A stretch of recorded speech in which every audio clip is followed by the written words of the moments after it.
This is it? I turned down a nice trip to Miami for this? Hey, who was it that said that a weekend in the mountains would be more fun than one of those boring medical seminars? That's because the guys at Paris Pharmaceuticals said that this cabin was like a resort. And free, too. Light beer? You only brought light beer? Hey, looking out for you. Hey, well, why don't you watch out for some firewood and light a fire while I drive back to town and get some real beer. You can light a fire, can't you? Yeah, I know how to light a fire. I've seen every Robinson Crusoe movie ever made, even the one on Mars. Mr. Light Beer. If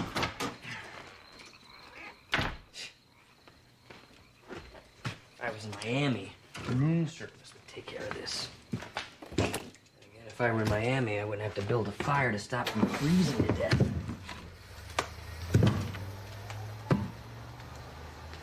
Matches. In Miami, they have matches. Hello.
Point out Steve Sloan for me, will you? Over there. Thanks. PHP has grids 5 and 6 covered. Concentrate on 3 and 4. Call in an extra team if you need it. We got plenty to spare. Yeah, you get so many guys up there, they're probably bumping into each other. And you are? Gary Barton, I'm the district ranger. I'm the guy who organizes rescue efforts up here. Your office said you were up at Kings Canyon fighting a forest fire. Yeah, and I had half as many people working on that situation. You know, you called in everybody but the Coast Guard for one hiker who's been missing less than a day? First of all, Jesse Travis wouldn't hike outside of Venice Beach alone. He's not exactly the Daniel Boone type. Well, maybe he wasn't thinking clearly. Maybe he had a couple too many beers, started to miss his girlfriend. Maybe he went home. He's not a heavy drinker. His girlfriend is in Europe, and if he wanted to go home, he had to wait till I got back. Now, we finished here? Not until I hear something that makes sense. Why the urgency? Did you find any blood? Any signs of forced entry? Anything at all to suggest foul play? Not yet. Then tell me why I shouldn't send half these people home. When I left Jesse last night, he was cold, tired, and hungry. All he wanted to do was get warm and relax. Now, how likely is it that he'd pack a fireplace with wood, then stroll off into the night without his jacket? It's not very likely. So why don't you just go fight a forest fire and leave us alone?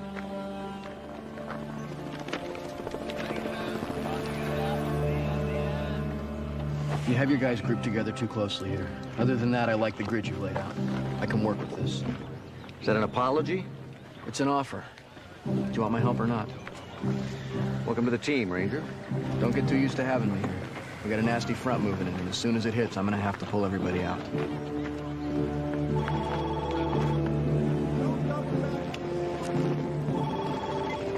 Sloan here. Still no word? No, not yet. How about your end? Well, I talked to Jesse's neighbors, his landlady, all of his patients, and all of his friends I could track down. And he hasn't contacted any of them? No. Still no idea what happened to him? No, but I know what's going to happen if we don't find him soon. This is some of the roughest country in California, and it's going to get rougher if the weather changes. Listen, if you need more help, Amanda and I can... No, you stay where you are. We already have more searchers than we can coordinate. Besides, with a little luck, Jesse could still find his own way back to civilization. Yeah, and if he did, we'd be the first people he'd call. Well, let's hope. Okay, we'll stay put. Keep us posted. You got it. Well, still no sign of Jesse. But don't worry, you know Steve. Oh, he won't stop until he finds him. He hasn't got any choice. He can't run Barbecue Bob's without him. And we can't run the ER without him either. I barely managed to round up enough residents to handle Jesse's next 3 shifts, Why, just because he works 65 hours a week? along with conducting field trials on Devon Labs' new defibrillator. Never heard about that? No. I knew about Paris Pharmaceuticals. 2 studies at once? Where does he find the time? I guess when the rest of us are sleeping, it's got to be a brutal pace. I don't think Jesse sees it as brutal. I think he really thrives under pressure. You know, Mark, up until yesterday, I may have agreed with you, but what if Jesse didn't just wander off? Were you thinking maybe he had some kind of a breakdown and ran away? I'd have a kind of a hard time accepting that. You know, he has been overextended. Well, we're all overextended. That's an occupational hazard. You know, he's really been pushing it.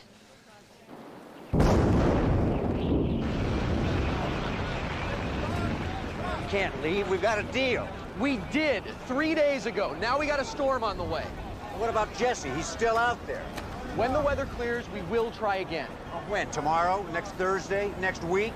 All right, try to understand what I'm saying. We did our best, but we've run out of time. It's over for now. It's over when we find Jesse. How? We've combed every inch of the sector and turned up exactly 0. Not a footprint, not a broken twig, nothing. Even without this storm, I wouldn't know where to send my people next. What about here? We haven't searched this area yet. Cedar Lake Military Reservation? That's strictly off limits. What, even for the Forest Service?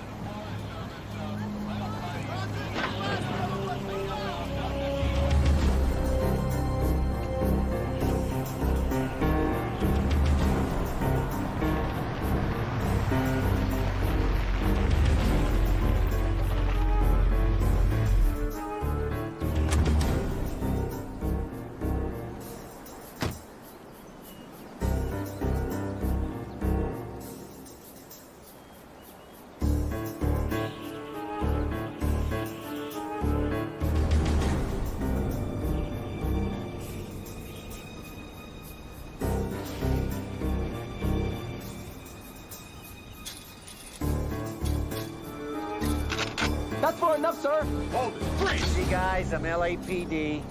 All right, let's see some ID.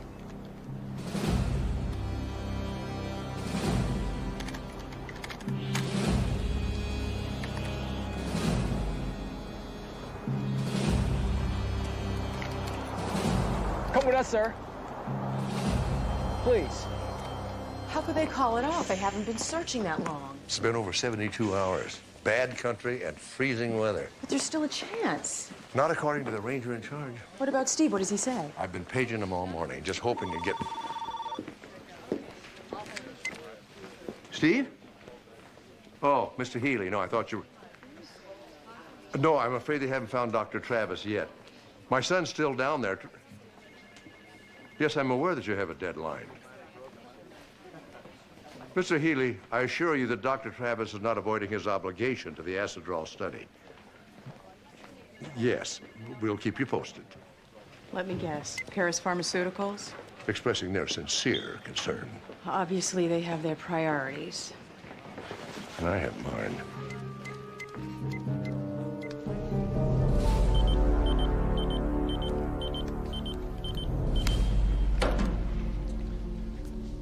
What is your name? I already told you. I'm Lieutenant Steve Sloan, LAPD. Why were you attempting to enter this facility? I answered that, too. Could we move on? Why were you attempting to enter this facility? I was looking for a lost friend. I thought he might be here. You have no friends here. What basis did you have for thinking your friend was here? There was nowhere left to look. What is your name? You know who I am. We know you are an armed man who tried to break into a government facility. Now, what is your name? Answer the question. What is your name?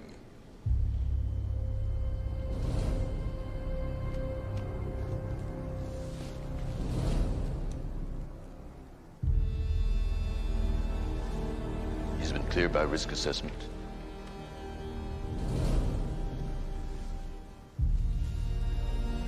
We're done here. You may go. This way, sir. One final thing, Lieutenant. Don't bother coming back. Your friend couldn't possibly be here. Listening posts and surveillance devices scan every inch of this facility. All of it? All of the time? Your friend would have triggered our alarms, just like you did. Let's go.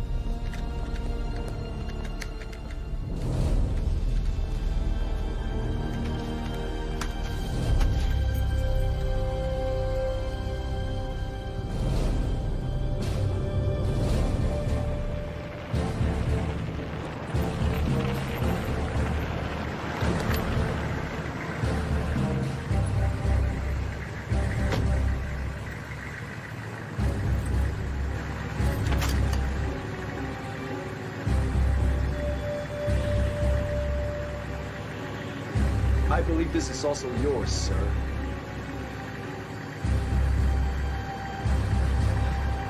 Thanks so much.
Somebody grab the elevator. It's all right, you're home. Everything's gonna be fine, Jesse. Jesse, what happened to you? What happened? We've been looking for you. Why did you leave the cabin? How did you get to Utah? Utah. The highway patrol found you outside of Ogden. You've been missing for 5 days. What's the last thing you remember? You left me.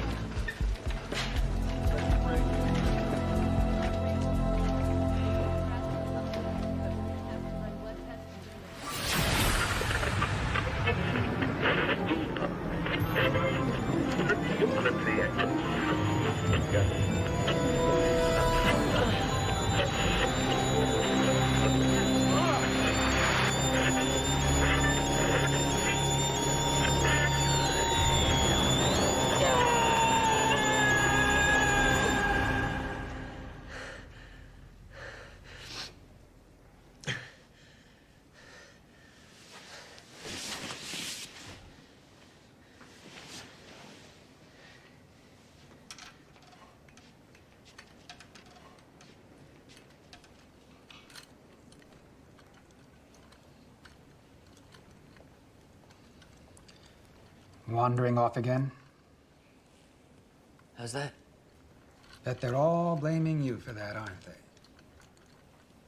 they? I don't think they are. Why would they? They shouldn't. You're not the first. Other people, up there where you were, it's happened to them too.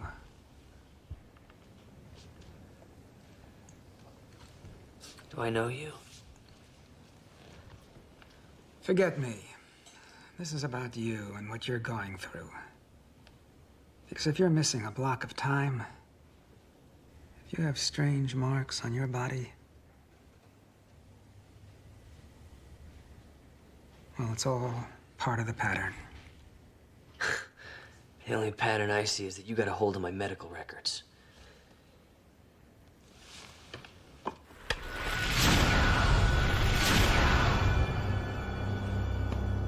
questions. And you're gonna have more. A lot more. Pills won't help. You need to talk to the people who know the truth.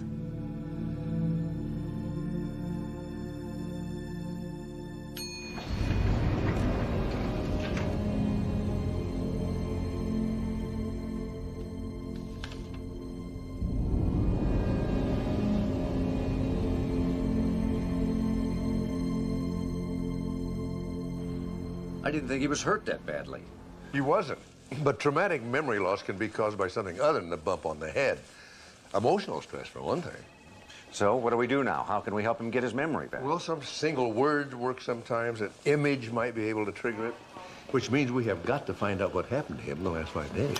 Well, I faxed his picture to every airport, bus station, and train terminal between here and Ogden. Nobody remembers seeing him. What about his wallet? It's still missing. But none of his credit cards have been used, not since before he disappeared. If you've got any suggestions, I'd love to hear them. How about finding Jesse? Again. Apparently he checked himself out of the hospital. If you don't care to go on. Oh, no, it's okay. Give me just a minute. Like I said, I was alone. My husband was working late. It started a little past midnight. At first, the lights flickered. Yes, yes. And then it started shaking, like an earthquake. Then I saw this bright glow. And it came in through the windows, and it was the same for me. And it lit everything like day. Yes, and then I heard sounds, like something in the sky. Something big. Yes. Then the door opened, and I saw them.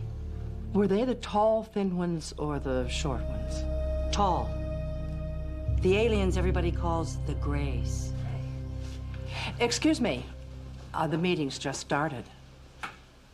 I'm in the wrong place. I'm sorry. Oh, I see. You mean you're not one of these nutcases?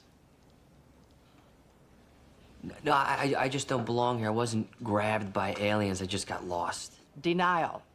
That's usually the first thing. You don't know what I'm going through. No one does. Then anger. You see, that always comes next. Look, we know you're afraid. We know the pain and fear because it's happened to all of us. The nightmares, they won't just end. They keep coming back. In fact, they get worse. You want it to stop? You have to talk it out.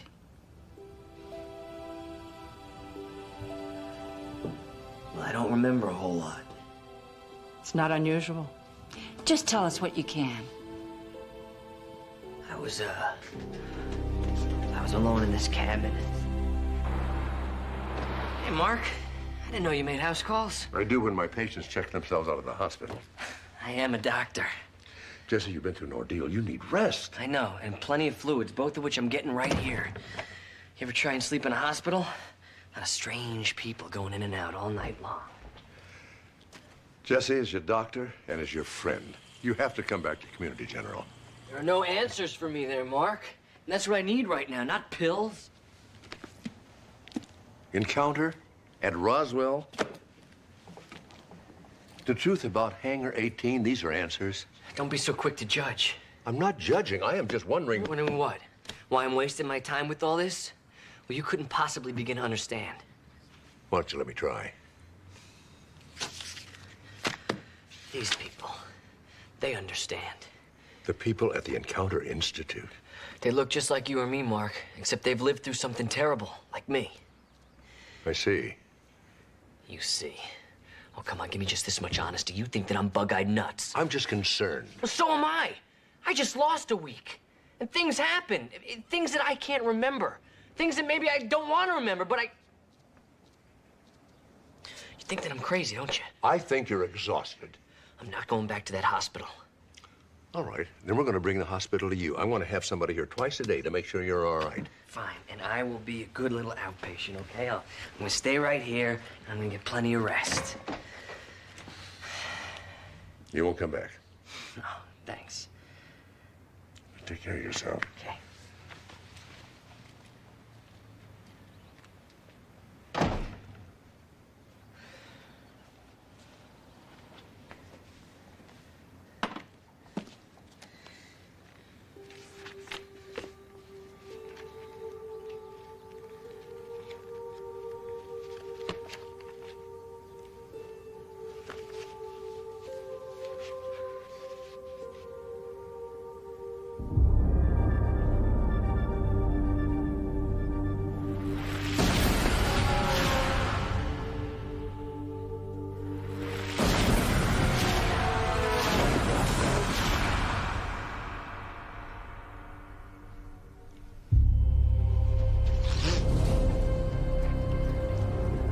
Dr. Travis, we need to talk.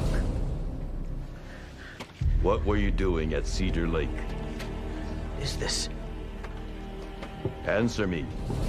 What were you doing at Cedar Lake? What's Cedar Lake? I wasn't doing anything. I wasn't even there. I mean, I don't think I was. And why'd we find your wallet inside the perimeter fence? Not too far from where your friend tried to break in. What friend? Who? I ask the questions here, Doctor. You answer them. Okay, how can I answer? I mean, you think that I know, but I don't. I don't know what you're talking about. Why did you go to Cedar Lake? What was your objective? Who do you work for? Who else is involved? Why did you go to Cedar Lake? What was your objective? Who do you work for? Who else? Why did you go to Cedar Lake? What was your objective?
Jesse, easy. Steve, What happened in here? they were here. Did you see them outside? Them? They broke in last night, and they tore up my whole apartment. And then they started asking me all these questions, but I couldn't hear them. You know, I couldn't hear them. Jesse, you're not being coherent exactly. I'm not incoherent. I'm just not saying what I mean very well. Are they outside? Did you see them? No, Jesse, I didn't see anybody. It doesn't mean they're not out there, Steve. These guys are good. Very good. Jesse, where are you going? Someplace they can't find me. Jesse. Jesse! You really want to hit me with that thing? Steve, what's happening to me?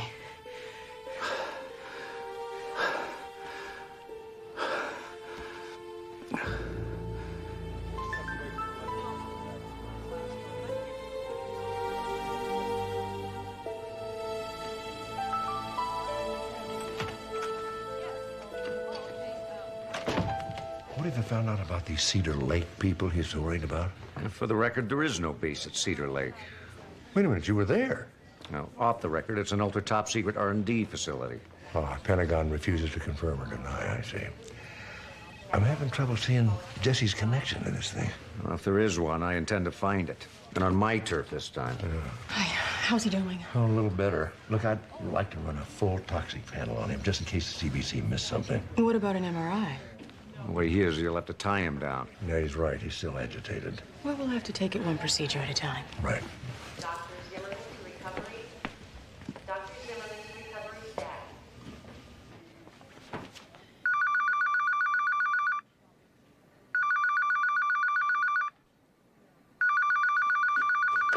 Hello? Is this Dr. Travis? Yeah, this is Dr. Travis. The switchboard said you'd be there. Listen to me.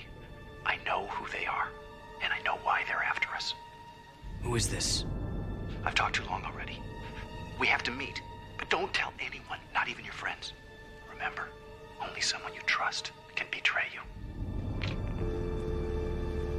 Counting's on the 3rd floor. Just go down this corridor, turn right, and take the first elevator. Thank you. Mm-hmm.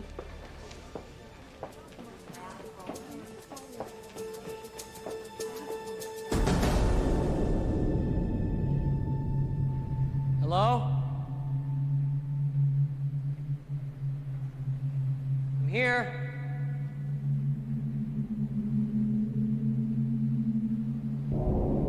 Hello?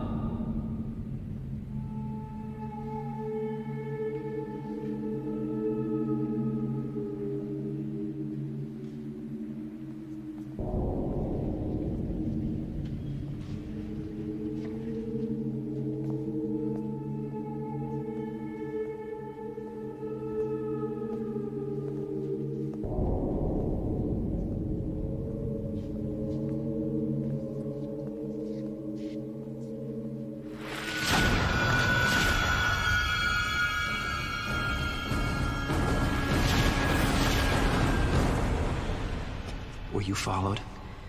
I don't know. You don't know. You don't know. You and I, we're the only two left. They've gotten rid of everyone else. Everyone.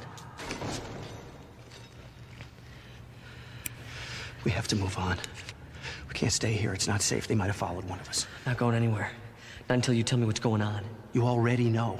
That's why they're trying to get rid of us. I don't know. Why can't you understand that? I keep telling everyone, but no one understands. I don't know. We have to get out of here.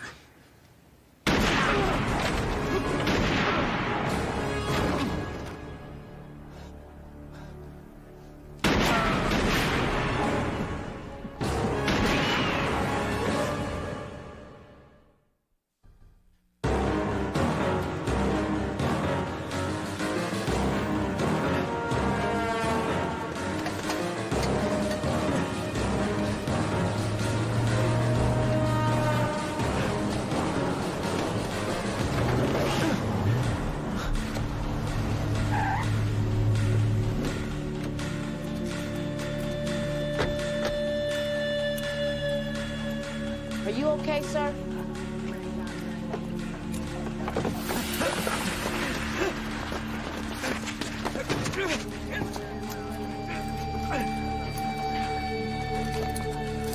Dispatch, this is Patrol 10. Notify Lieutenant Sloan we have Dr. Jesse Travis in custody. We copy. We'll notify. We swept the whole building. There's no bodies, dead or otherwise. No trace of blood either. What's that supposed to mean? That this didn't happen? Did I just imagine these splinters in my arm? I got them when they shot at me. Sir, you could have gotten those in the alley where we found you. Or on the street before that. You're covered with cuts and scrapes. I got them from the crates. The crates were right there. Yeah, we've checked every crate in the place. There's no bullet hits on any of them. I don't believe this. So you're not going to investigate? Jess, we're already investigating. What do you think all these people are doing? Building a case against me. No, sir. We're trying to just find evidence. And the best evidence we have is in your arm. Listen, Jess. Let's go back to Community General. We'll have Amanda take the splinters out of your arm and run an analysis on them. I mean, it's the right thing to do. Maybe we'll finally get some answers.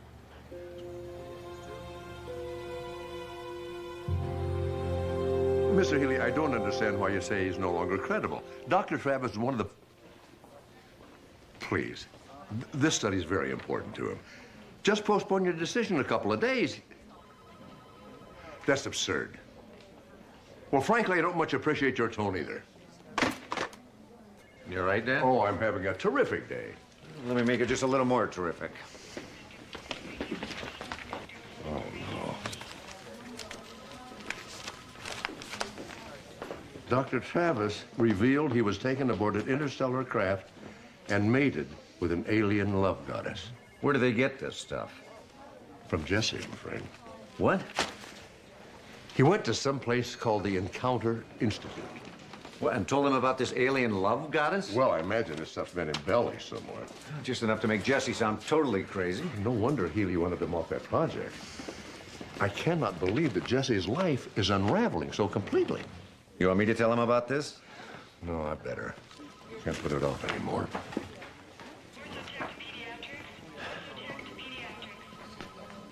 Why should I check myself in? Amanda took the splinters out of my arm. She has everything she needs, right? Jesse, please, let's just run a few tests. A full tox panel. No, no way. I have been poked and probed enough, all the way from here to wherever. All right, let's set up a hypnosis session with Dr. Celeste. You want me to see a shrink? It may help you remember. Next thing you know, you're gonna be penning me up in some psycho ward. Safe place? Think about it. If somebody's after you. If? What do you mean, if there's someone really after me? Jesse, if you don't admit yourself for treatment, then I don't have any choice. I cannot have you seeing patients in that condition. After all I've done for you, and after all the times I've stuck my neck out for you, now you're gonna fire me? I'm not firing you. I'm suspending you until you get some sense. Yeah, well, thanks for the lesson in friendship. Wait. Well, what are you gonna do, Mark? Lock me up for my own good? Well, you can't. It's the law. You better get that. It could be a member of your staff who still trusts you. They pulled him out of the LA River this afternoon. 2 9mm bullets in the chest. Obviously not a swimming accident. Yeah, and all these splinters across his upper body. They mentioned one on Jesse's arm? Right down to traces of the machine oil from where Jesse said the shooting took place.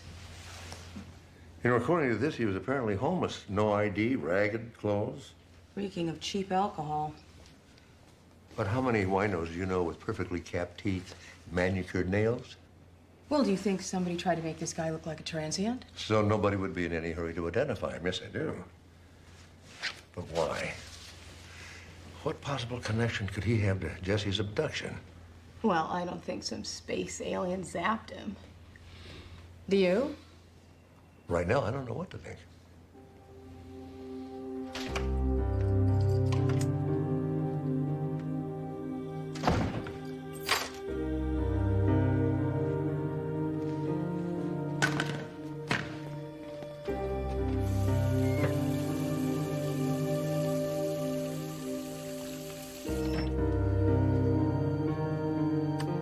Stay away from the window.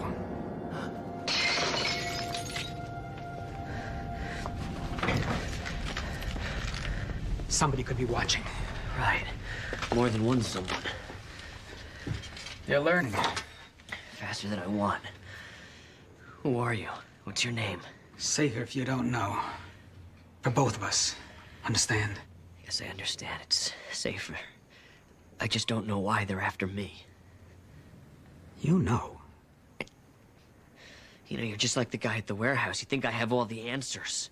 You do know, Jesse. You were right there. What did you see? Tell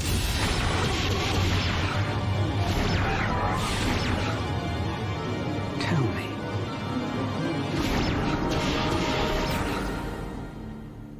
Aliens. It's about alien abductions and the government covering them up. So, now you're one of us. The select few who know the truth. It is the truth, isn't it? We need to leave. I got a hole to hide in. What about you? No, nowhere. Not anymore. Because you don't know which of your friends are dupes and which ones are part of the conspiracy. And I'm afraid they all might be part of it. Come on, think about it. Someplace isolated and deserted. What's the last place they think to look? There is this cabin in the mountains. Sounds good. Yeah. Oh, no. Dump the electronics. Pagers, watches, cell phones. Any of them could contain a tracking device. If they do find you, you may need this. I'm a doctor. I can't. You have no patience anymore. No friends either. Trust nobody. It's you or them.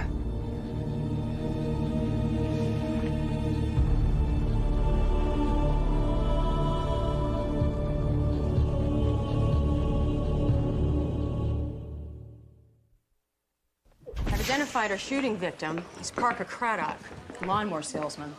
Doesn't sound like a candidate for murder. No, but an excellent candidate for surgery. Check out his autopsy report. He had a duodenal ulcer. Ooh, and a bad ulcer. Advanced anemia, severe hemorrhaging. They should have caught that long before it became that advanced. Well, maybe it was. Craddock was receiving drug therapy, both antacids and H2 blockers, including cimetidine and Astrodrol. None of which was working. What was the doctor thinking? We'll never know.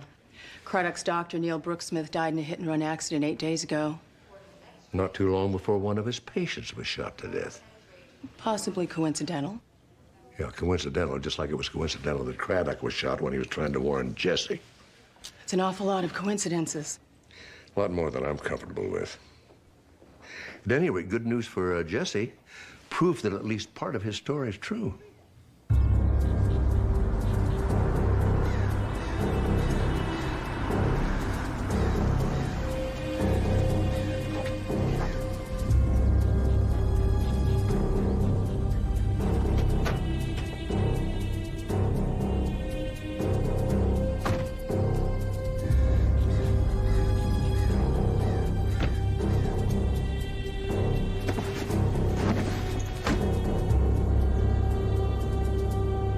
Jesse wouldn't leave this. His father gave him this watch. It's not like him at all. None of this is. You know, there's one thing we haven't considered. Given the demands of Jesse's schedule lately, he wouldn't be the first physician to turn to drugs. You know, you're exactly right. All of his symptoms are exactly like chronic drug use. We've got to search this place. The key's here. I know it is. We just have to find it.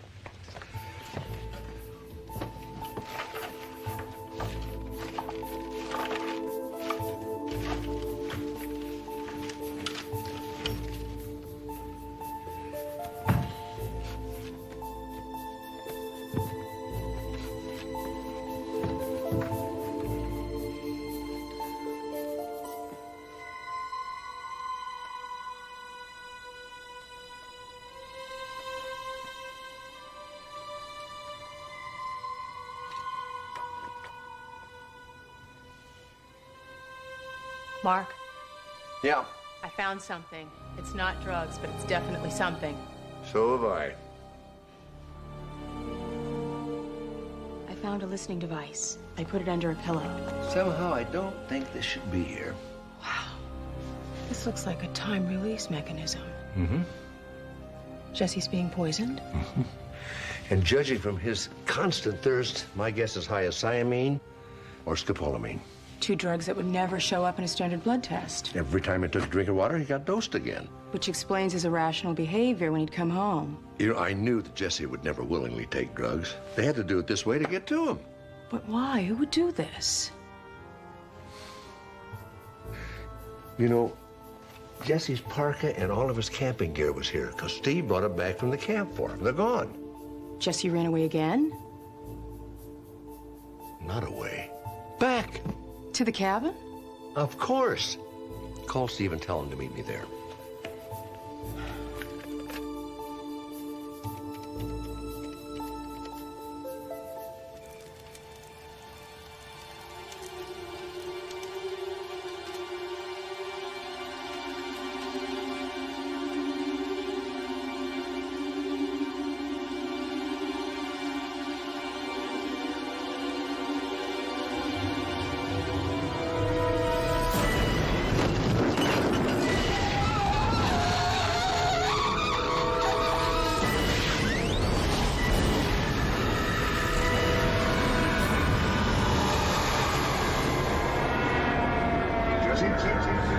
Get away from me. It's all right. Just relax. Everything's all right. Go away!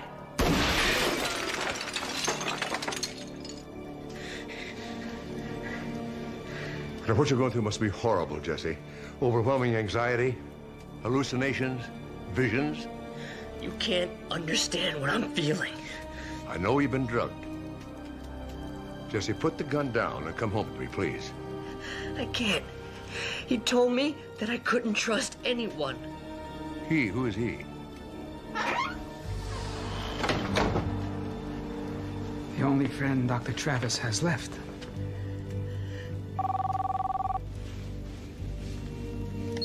Hello? Dad, I'm still halfway down the mountain. A rock slide has blocked the road up to the cabin and... Imagine that. The road's blocked. Well, you're obviously a man of many talents. You can block roads, arrange alien abductions, and commit murder. Think, Jesse.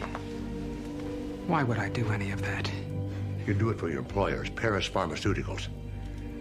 This is their cabin, isn't it? And that's the gun you used on Craddock, just as he was about to tell Jesse the truth. You can't trust anything he says. He's a part of all this. Jesse, I'm your friend. I've always been. Now, you know that. You're lying. You don't care about me. And why am I here? I could have stayed away, but I didn't. I knew you needed me. Mark.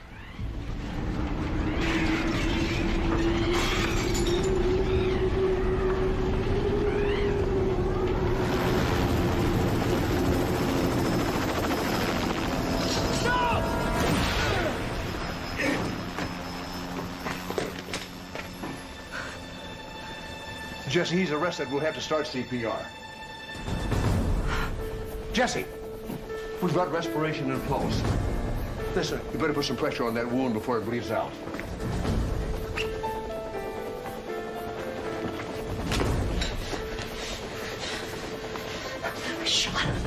now, you're keeping him alive. Not to mention saving my life. Oh, good timing. We need your helicopter to get this man to a hospital. You do want to find out how you managed to plant Jesse's wallet on your vase, don't you? All right. I'm beginning to think you were expecting this. Well, I admit I was kind of using you as a backup plan in case Steve got detained. I figured that your little listening post at Cedar Lakes would probably pick up our broadcast. And then I knew, of course, that you wouldn't be able to resist investigating. I don't like being manipulated. Well, would you feel happier if I promised never to do it again?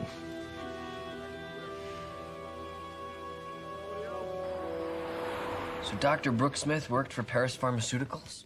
Officially, he was in charge of the Astrodrol field tests. Unofficially, he was taking some serious bribes. Payment for a positive report on Astrodrol's capabilities, no doubt. So what happened? Brooks Smith backed out of the deal? Probably because of what Astrodrol did to his patient, Parker Craddock. Well, that's where your friend at the cabin comes in. His real name was Quinn Trask. Paris hired him as a crisis consultant. The crisis being the millions of dollars the company would lose if it couldn't market Astrodrol on schedule. Which is why Dr. Brooks Smith had to go. But I wasn't taking any bribes. No, but you were filing negative and potentially very damaging test results. Well, then why didn't Trask kill me like Brooks Smith? Well, 2 dead doctors would have drawn attention, so he decided to destroy your credibility. By staging your abduction and putting the UFO scenario in your mind, it was an elaborate scheme. Yeah, no kidding. That must have cost a fortune. Rigging the cabin like that with all the special effects. Not to mention drugging you and keeping you a prisoner for 5 days. You know, I think you have had enough excitement for one day. See you tomorrow, Jesse. Jess. Oh, hey. See you.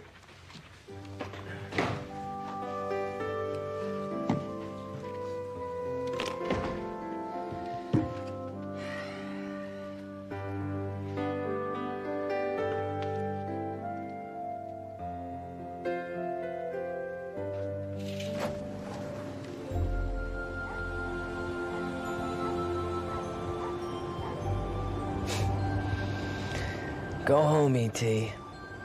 I'm going to bed.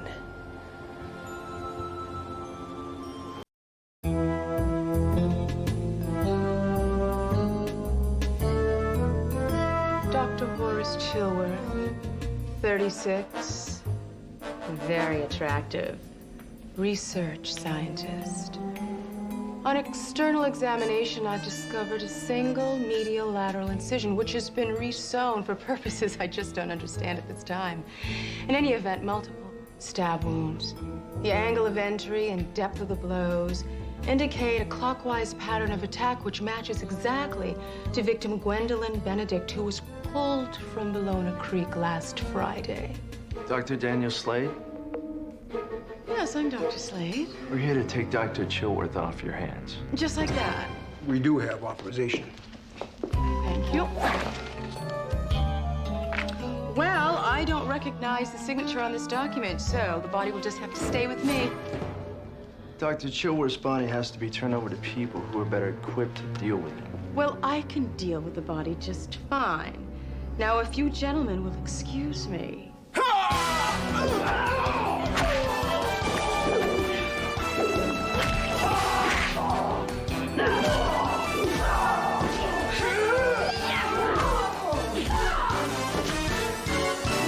Great! This is the best opening that you've ever written. I'm not just saying that because I'm your agent. Well, thanks for the compliment, but I mean, another 350 pages like this, and, yeah, you've got your 5th bestseller on your hands. Not even, Sue Grafton started this fast. Well, I'm glad you're so optimistic. So, where's the rest of it? Jim, there's a little problem. That's all. Oh, what? All the pages I've written. I haven't got any more. The publisher expects 350 pages by Friday. I have writer's block. You don't have time for writer's block. If you don't meet this deadline, they'll cancel your contract. And then you'll have to give back the $25 million advance. That's it. You see? The money.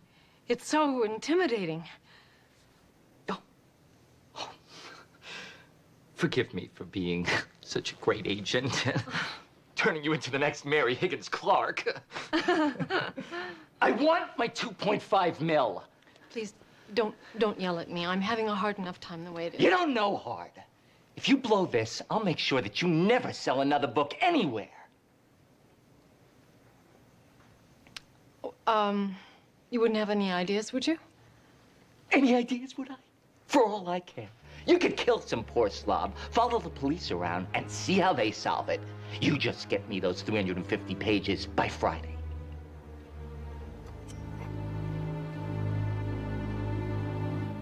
Okay.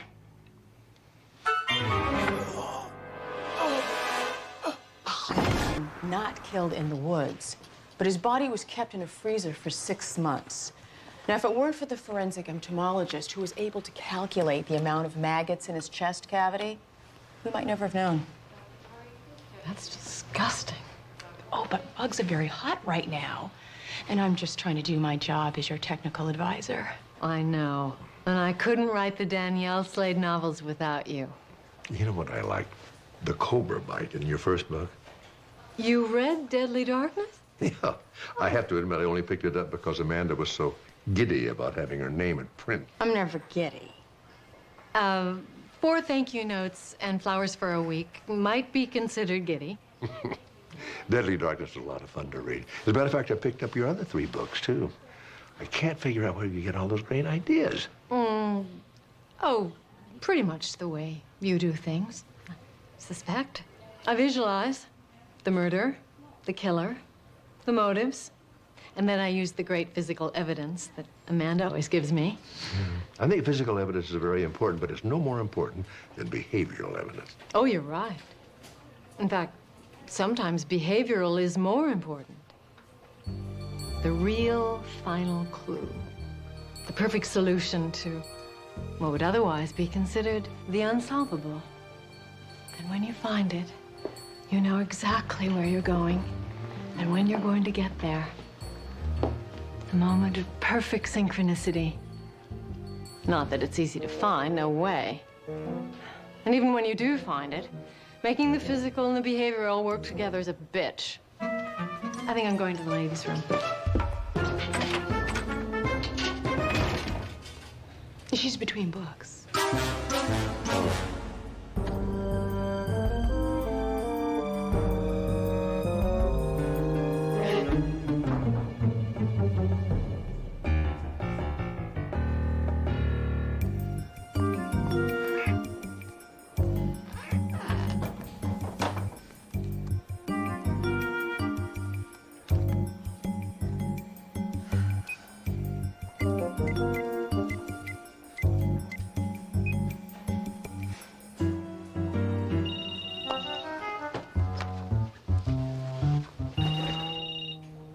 Kay's purse. Oh. Well, you can't go in there. What? It might be important.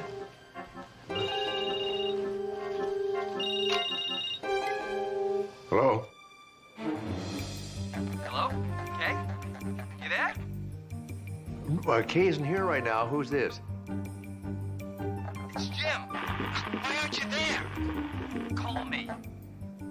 Hello? Kay isn't here right now. Static.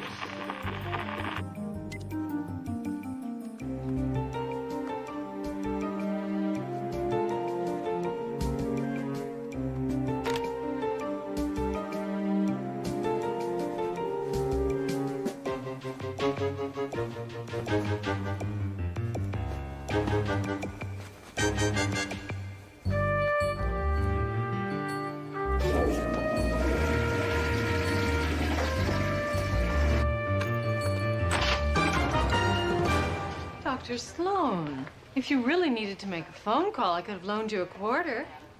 Actually, your purse was ringing. Oh, I'm afraid it was a bad connection. It sounded like somebody, Jim, somebody? Jim Rothman, my agent. He was being paranoid. He got me this huge 3-book deal, and I have to turn the first manuscript in Friday. I'm holding on to it just to torture him. Maybe you ought to call him back. Oh, not until after we have lunch. He won't stop being twitchy until the check clears. I should have been a call girl. It's a lot easier way to make a living. It's her process.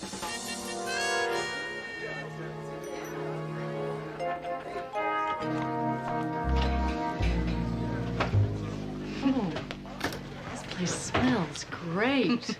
And you really own it? Yeah, me and my son, and that bleary-eyed young man in the scrubs over there. Let me go take care of this. Excuse me. Busy, huh? No kidding. 12-hour shift, 3 nurses out sick. We had a bus crash and an outbreak of chicken pox at a computer conference. Ow, and now this. What is this? It smells like coffee. So does that stuff at the hospital, and we all know what that tastes like. This is my restaurant. I ordered Costa Rican. Where is it?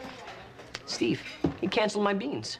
How could he cancel my beans? I let him have these plastic little ketchup bottles, and I want my coffee.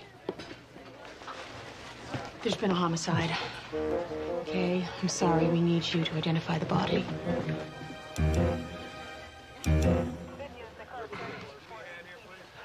That's Jim, all right.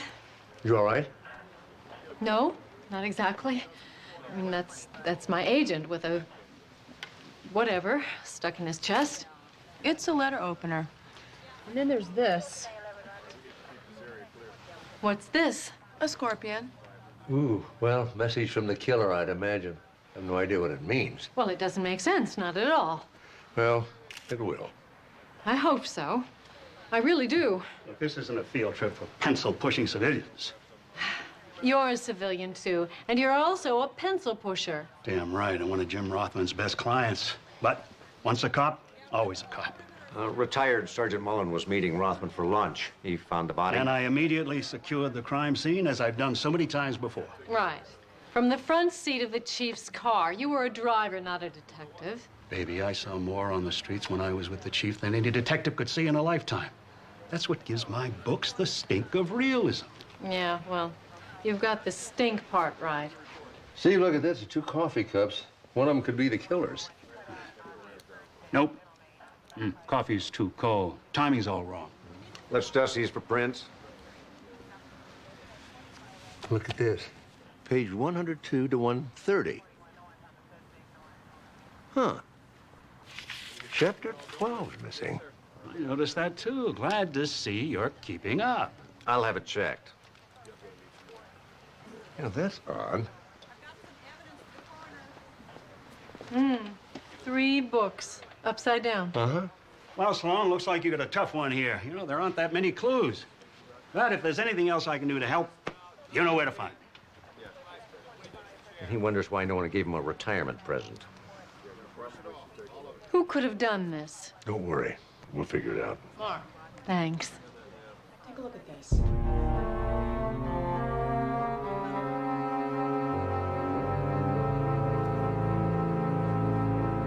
Let's see what clues were left behind. Well, for one, there was the letter opener left in literary agent Horace Chilworth's chest. Somehow appropriate, yet ordinary. Then there were the 3 mundane textbooks, all turned upside down. Greener Grass in 6 Days, Kickboxing with Dickie Kimber, and Low-Cal Desserts for 2. Ordinary.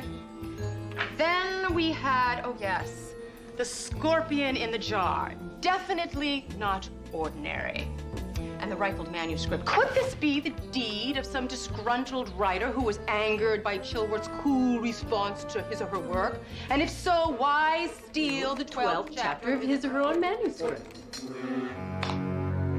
Brilliant. Brilliant only if you can figure it out. I think you left too many clues hanging around. There was the rifled manuscript, the 3 upside-down books, and that damn scorpion. What on earth were you thinking about? I don't know. I just thought it would be interesting on the jacket copy. You're not playing fair with your readers. You cannot plant clues not knowing where they lead. Well, that's the problem. I don't know where anything leads anymore. Well, then how are you going to work us through this one? I'm not. Mark Sloan will do it for me. It's very creative. Amanda Bentley's always saying how brilliant he is. Why not use him? Especially now that I'm stuck with a dead Horace Chilworth and no idea who killed him. And Mark Sloan won't figure out that you're the one who killed Jim Rothman, right? No way. I left so many clues he'll be swimming in a school of red herring. Well, I'll use his deductions for our basic plot points, and then we'll fill in the interesting parts, and I can make alterations when it becomes mundane or simplistic. Not bad.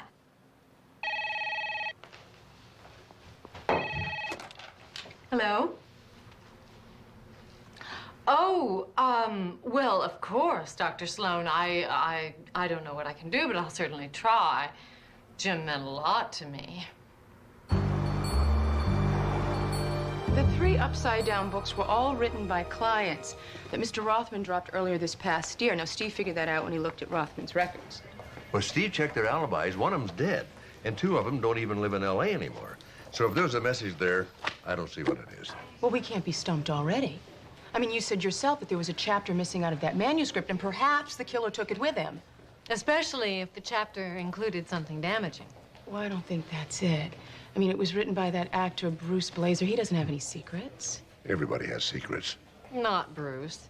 And even if he did, he'd use them to get himself a cover story in the National Enquirer. How can you talk about the star of Tuttle and the Mummy like that? Tuttle and the Mummy? You know him? Sure. Harry Tuttle and his partner, the Mummy, were supernatural crime fighters in a 60s TV show. They rerun it on one of those cable stations at 2 a.m.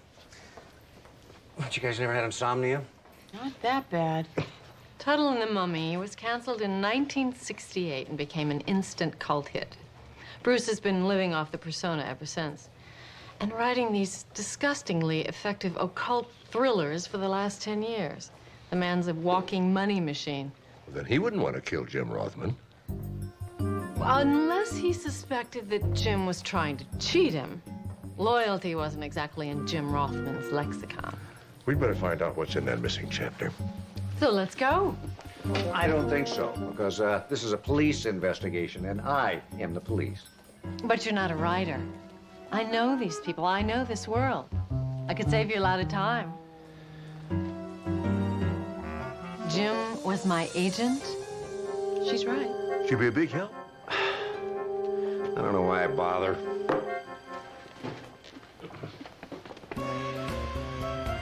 You never went anywhere without that suit.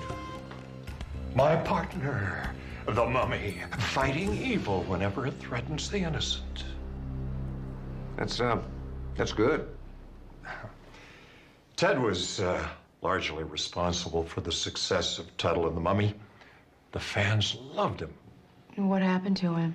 He was clocked by a golf ball on the 17th hole at Pebble Beach. Turned him into a vegetable. That's when I started writing.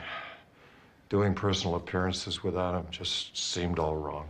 The demon roared with indignation at the intrusion into his dark sanctuary by such virginal interlopers. Creeping crawlers. The prose is a little purple, isn't it, Bruce? Not the gritty realism of Daniel Slade conducting autopsies in a halter top. At least I can write. We didn't come for a literary critique, so if you could just print us out a copy of Chapter 12 of your latest manuscript. I don't use the computer. Dyslexic. That must make it hard. Dreadfully. Well, maybe you could just tell us what was in it, then. Yeah. Actually, I haven't read that far. It's your book. All those stunts I did on the show did bad things to my short-term memory. Or maybe you didn't write it in the first place. You have a ghostwriter? Sid always said that writing is 10% inspiration, 90% perspiration. I don't like to sweat. Sid Abernathy? That no-talent drudge is your ghostwriter? My creative collaborator. Well, don't be so shocked. All writers need a little help now and then. Well, maybe we should have a little talk with your helper.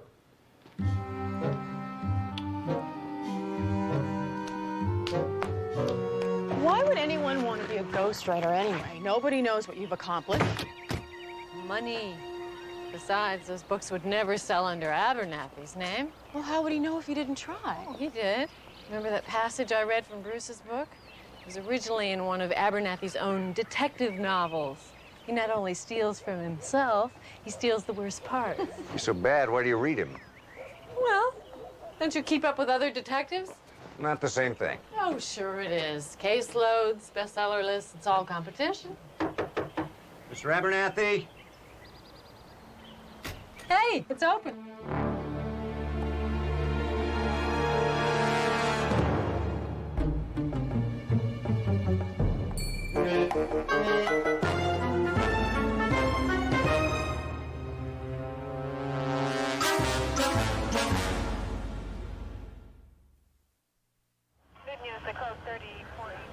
Hey, Sergeant Mullen. Oh, no. You're right inside. Go on Is he in. not going to solve this one for us, too? Well, how you doing, Sloan? Bentley, doctor? Don't tell me you had an appointment with Abernathy. Oh, nope, police scanner. You know, you got to keep up with these radio calls. Never know when I might be able to lend a hand. I don't know how we're going to figure this one out without you, Mr. Mullen. Sid Abernathy. Looks like one of his disgruntled fans decided to save the world for more Rick Steele novels. Noble motive. Doctor, looks like we got a serial killer on our hands. You do? Yeah, you know, preying on the literati. And that's his calling card. I like his style. I'll tell you what, while I'm here, why don't I go out and check the perimeter, see what you've missed? I'd appreciate that. Yeah, I think we have a novel here. I got first dibs, baby. That is the most silly, stupid, impulsive idea. Well, it's an interesting puzzle, all right. Well, you don't think Archie could be right, do you? About the serial killer? I mean, the crime is identical. Well, I admit it doesn't look a lot like Rothman's place, but somehow it just doesn't feel like the work of a serial killer. What does it feel like? Confusing. The same M.O. as Horace Chilworth's murder. A single upward thrust with a letter opener, piercing the descending aorta, causing rapid exsanguination and death. There is a difference, and it is a significant one, one I must not overlook. This latest victim was stung before he was killed. This is way too confusing. Mark Sloan is confused. I'm not. Well, why aren't you? I mean, we have two killers now. Yeah, you offed Rothman, but you didn't off Abernathy. I know. Isn't that great? Yeah, I hate when you get to this part of a book. You become positively delusional. I'm not delusional. I'm excited. This thing finally has a life of its own. That's a good thing, too. It's starting to get a little straight line in the plot. Needed a few more twists. Twists? Come on.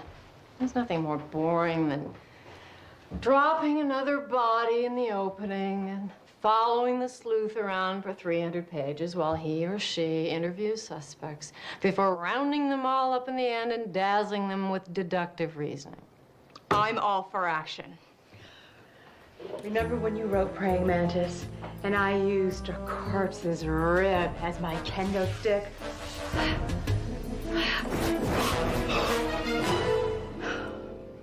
Yeah, that was good. I don't know who killed Sid Abernathy or why, but this shows that if you plant a couple good what-ifs, the whole narrative just lays itself out. Oh, if you really believe that, you would have had a manuscript ready yesterday. A dull one. This is definitely not dull. Well, you're right about that, at least. Where do we go from here? Where else? Back to Mark Sloan.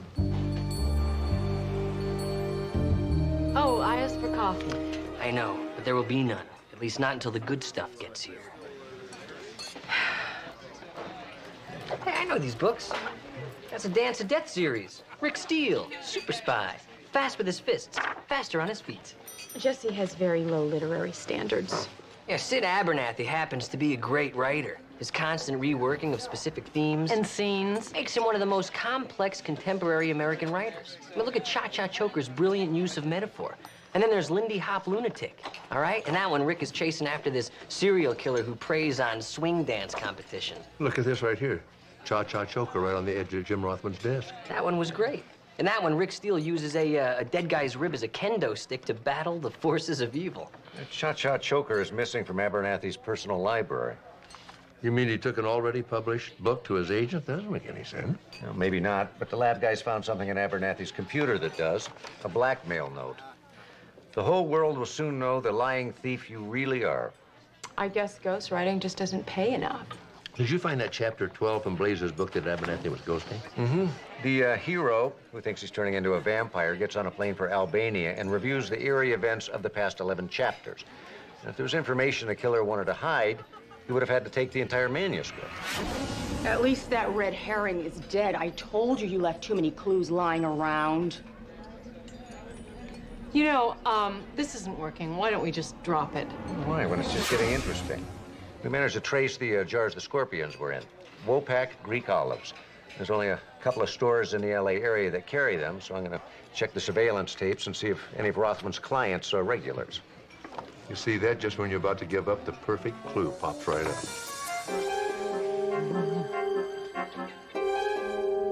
It wasn't plagiarism. My subconscious merely borrowed a few elements from a book I barely remember reading. Praying mantis is a lie? My whole life is a lie, a lie. Yes, yes, I made you up. Oh, don't you become a realist on me now. Oh, damn. Wopak Greek olives. You don't have the plotting ability of a wombat.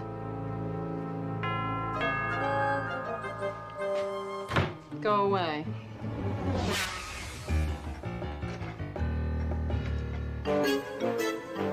Hi. Hi. Yeah, come in.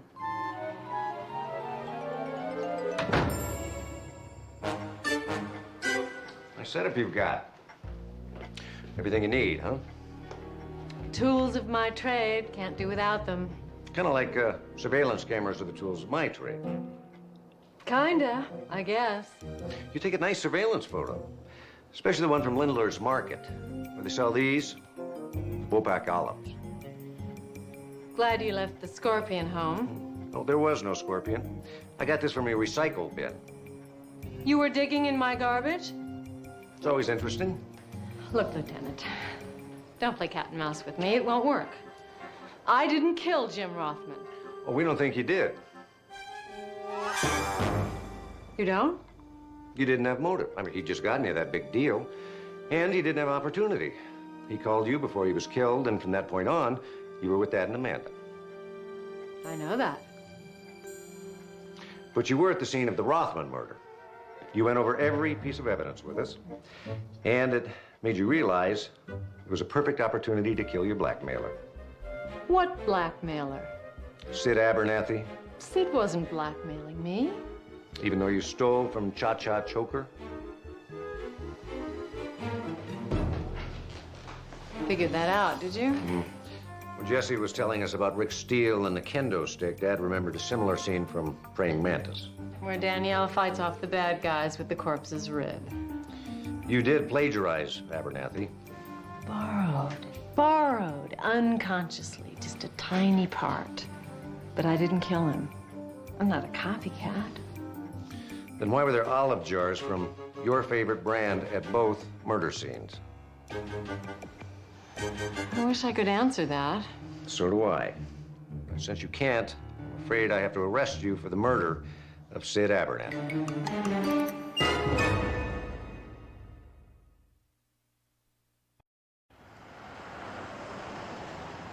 I framed myself for a murder I didn't commit by committing the murder I did commit. And I can't convince them I didn't commit the second murder unless I admit I committed the first one. You know, I usually like it when a character starts taking over the story, but this is getting a little out of control. Oh, I think it's Dr. Sloan who's gotten out of control. And what about all those red herrings he's supposed to be swimming in? Don't start with me. At least you told the truth about the blackmail. Yeah, the truth will set me free. No, but it'll make a great ending. Oh, Amanda, thank you for coming to get me. I'm just glad I was in the path lab when you called. I didn't know how I was going to get home after I posted bail. You know how I hate taxis. I can't believe they're doing this to you. I told Steve he was all wrong. Well, he is. I said if Kay Ludlow really wanted to kill Sid Abernathy, she would have thought of something more intelligent, nefarious. Exactly. And you're a mystery writer. I mean, there's no way that you would have been sloppy enough to leave all those obvious clues lying around. Amanda, the real killer is still out there. And he might be getting ready to kill another one of Jim's clients, maybe even me. Okay, no one's gonna kill you. All we need to do is find out who committed the first murder. We do? Absolutely. And once that person confesses to both murders, well, you'll be free and clear. Yeah. Right, great. Okay. Come on, let's go over and talk to Mark about it.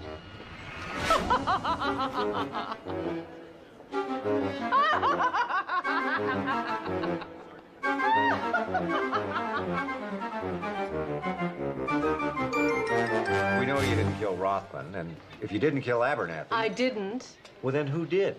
And where did he or she get the olives? You know, Steve didn't find any more of Rothman's clients on that surveillance tape. Ah, real coffee.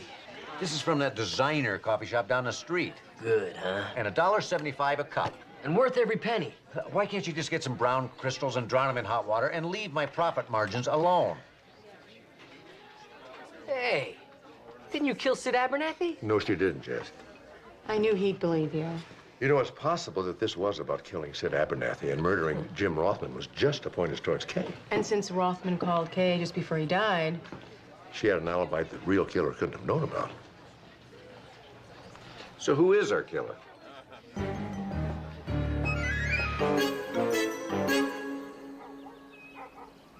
Why would I kill my co-author?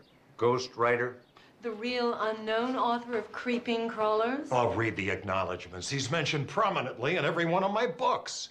Acknowledgements aren't royalties. And why would someone as famous as you go ahead and hire a ghostwriter anyway? Writer's block? Laziness? Paranoia? General lack of talent? Or all of the above. The truth is, Tuttle and the Mummy made me famous. Once you've been a celebrity, it's hard to go back being a nobody. And being a best-selling author made you famous all over again. Oh, fame of a different kind, but I'm certainly not complaining. Maybe Sid Abernathy got tired of still being a nobody. Not a chance. The man had no ego, but he loved money. As long as he got paid, he didn't mind being used. And how much is being used worth these days? A lot. Fortunately, I could afford it. Maybe somebody else decided they couldn't.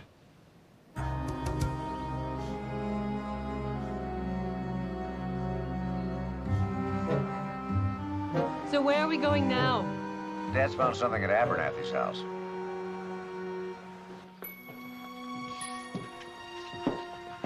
Do people really read this stuff? Only people with bad taste. Which explains Jesse's infatuation with them. You said you found something? Yeah. You know, Abernathy's got quite a collection of books. Oh, well. Most authors have big collections. It's sort of an addiction. None of Abernathy's books are organized except on this one shelf. These are alphabetized by author. And that's not all. This is everything any one of these authors ever wrote, including Bruce Blazer. Exactly. All of these books are books that Sid Abernathy ghost wrote. And then why are retired Sergeant Archie Mullins' books here? Probably because all he ever knew about the street was how to find one on a map. I think you better have a talk with him.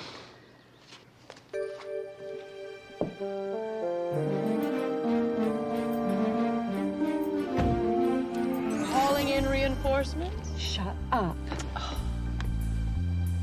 Archie, this is a friend. Yes, darling. You know the cops are on to you. They know you killed your ghostwriter. They're on their way. If I were you, I would run. Run, run, run. You know what they do to cops in jail. Bye-bye. You're warning your suspect? No. I do hate to manipulate the plot like that. I recall you giving an interview to one of those unbearably pretentious literary periodicals, and you prided yourself on letting your characters, namely me, tell the story. Well, it does feel a little ham-fisted. Unless you're becoming one of those terribly plot-heavy hack writers you profess to hate. Like Sid Abernathy? Well, let's face it. He couldn't have been all that bad. You did steal a book from the man. It was a plot point. It wasn't stealing, it was an homage. I thought you called it unconscious borrowing. Look, Danielle, this is the only solution, okay? If Archie Mullen runs away, they'll blame both murders on him, and they'll forget about me and about Jim Rothman, and I can finally type the end on this nightmare, and I can even make sure that Archie doesn't write a book about it before I do. Okay, are we ready? Thank you very much.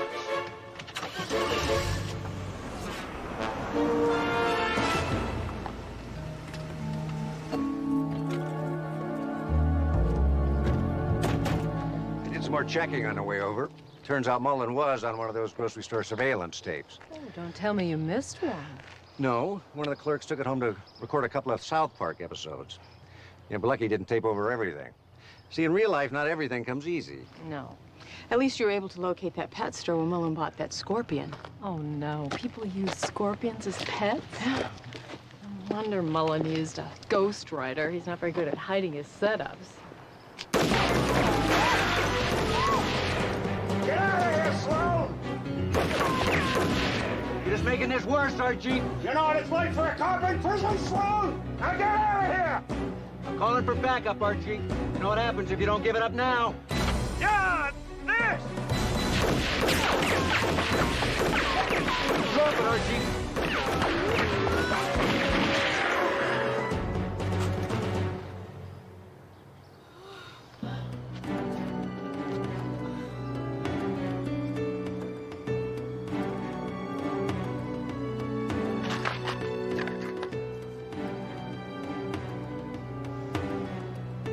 Amanda?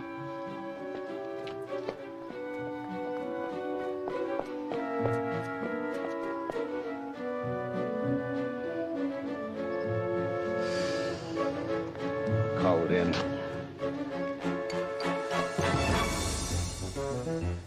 You all right? In fact, I'm perfect.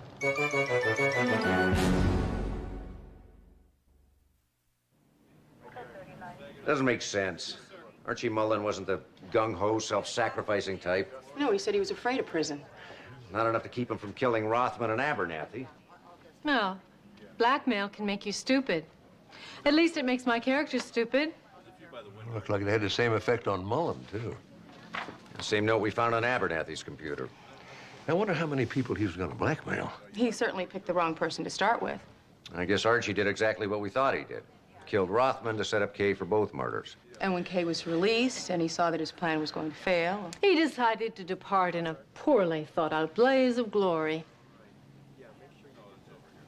Well, it's never a good idea to kill off your protagonist. No, it definitely isn't. It is nice to close both cases at once. Kay, how are you with all of this? I mean, now that it's over and you have to get a new agent... Oh, I'm okay. In fact, maybe we could talk about that maggot stuff after all. For my next book. And there will be a next book. Don't worry. Oh, I'm not worried. Well, you don't look happy.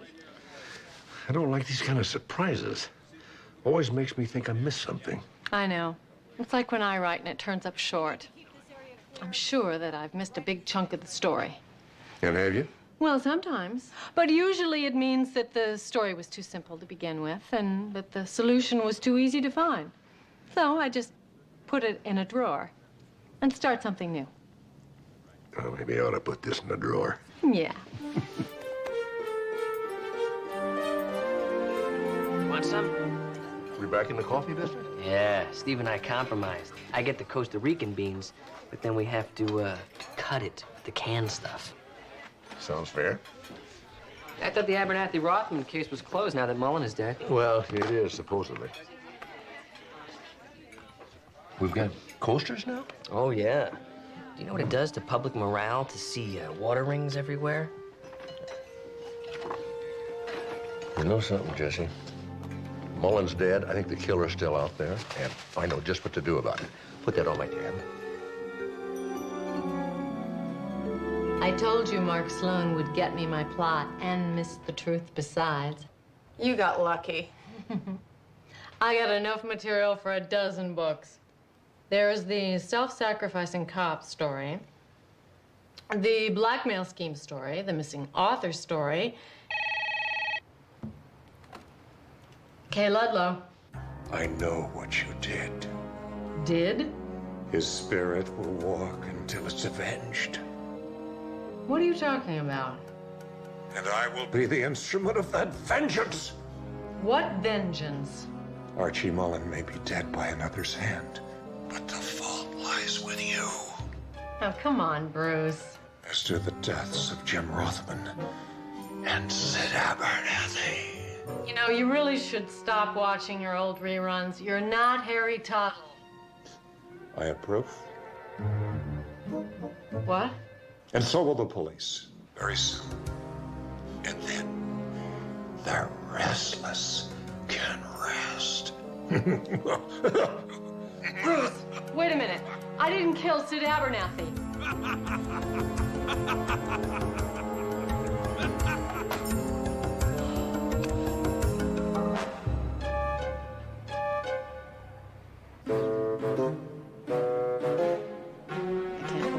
I have to drop another body. But it's an excellent final chapter twist. Besides, it'll fix that lame ending you've got right now. Since when did you get so pragmatic? Oh, gosh. I don't want to know. Hello. We did the same thing in episode 39. You should have been watching my old reruns. I thought you were going to put it in the drawer. Well, I tell you, I'm never satisfied when it gets that easy. I'm the same way. So how did you know? Well, you write detective stories. What's missing in this scene compared to Jim Rothman's office?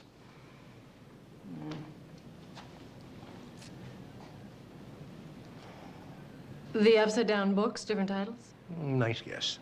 But wrong. The rifled manuscript, chapter 12 is missing, I assume, but irrelevant. Right. Let's see. Well, there's the damn scorpion and coffee cups.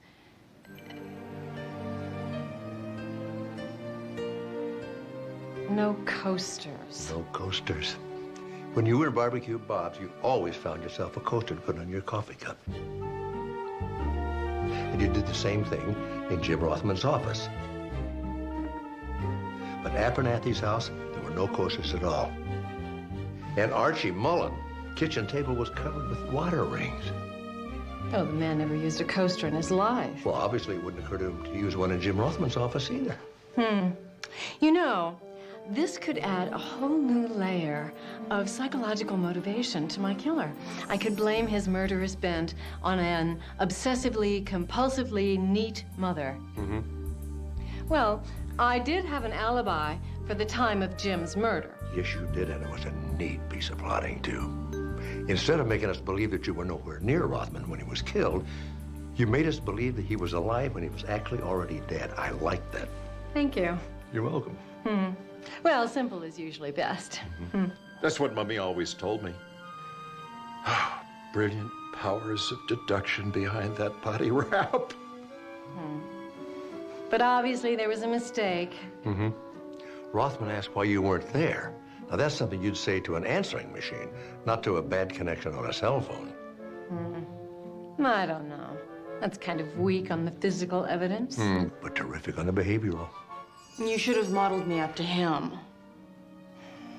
I still didn't kill Sid Abernathy. It really was Archie Mullen.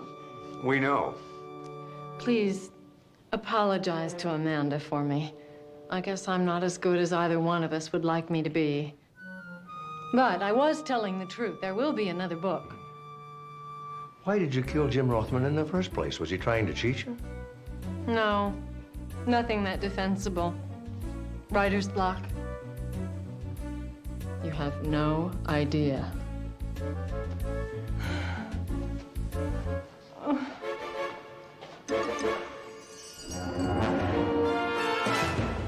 name a drink after you, you know. Great kiss. Too bad that's all we've got time for. Great plan, Chilworth. And almost a perfect murder. 2 perfect murders. The false clues, the apparent copycat killing, all to cover the fact that you plagiarized your last book. Hello, Lieutenant? Yes, I have the real literary agent killer. The end. Brilliant. Really brilliant. I still didn't get to sleep with the very attractive Horace Chilworth. Wait till I write the prison breakout story. You're gonna love it. Yes!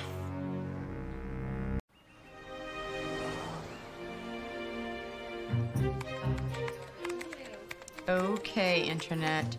Take me someplace where I don't have to do any paperwork.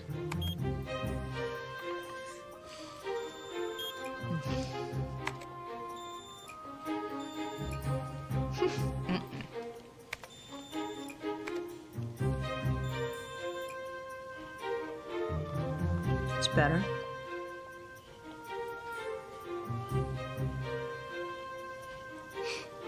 Nice living room.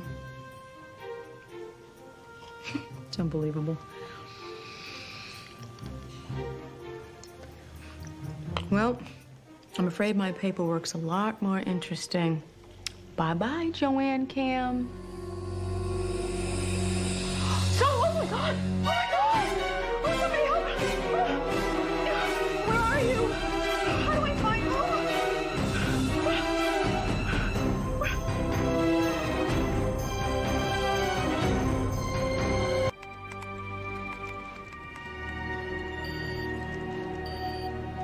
It's gotta be here.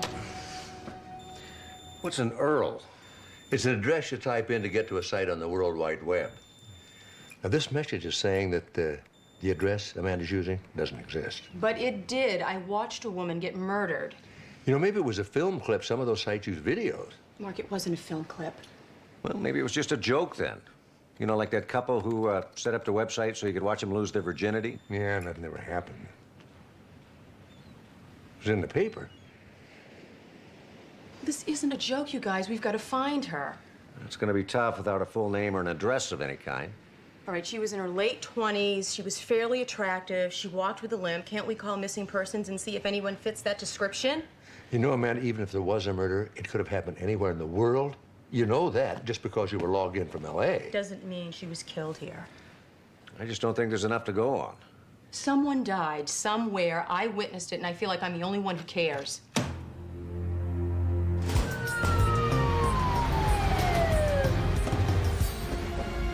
Susan? Susan, what's wrong? What happened? Acute stomach pain, vomiting, low-grade fever. Okay, I want a CBC, Chem 7, liver profile, amylase, lipase, KUB, flattened upright, and let's get an abdominal sono to rule out gallstone or acute appendicitis. Jesse, I do not have appendicitis. Look, I am the doctor, you are the patient. I have to check for everything. I am telling you, the pain is not just on one side, especially with you poking at me like that. I think it's food poisoning. You could have gotten food poisoning. You and I had breakfast together, and I'm not sick. Not breakfast, lunch. Lunch, but you were going out to lunch. You were gonna have lunch at... Barbecue Bob's. Shh! You did not get food poisoning at Barbecue Bob's. Oh, you stop. It wasn't Barbecue Bob's. I poured some of that so-called hot barbecue sauce of yours on a piece of bread. And I barely made it to the bathroom. It wasn't Barbecue Bob's. It had to be. Jesse, you have to get a health inspector to check. What if other people get sick like I'm about to again? Okay, I want 35 milligrams of Compazine to start an IV with ringers at 250 per hour. Oh, and call admitting and get a room. Thanks. Oh, and nurse. Thanks.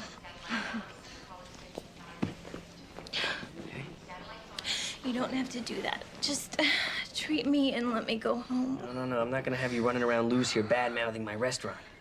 But I got food poisoning now. You put that hand over my mouth again. I will use it for a bucket. Okay. We're gonna get you a private room, private nurse, and around-the-clock care, okay? Everything's gonna be fine. And it wasn't Bob's. Wasn't Bob's. Wasn't Bob's.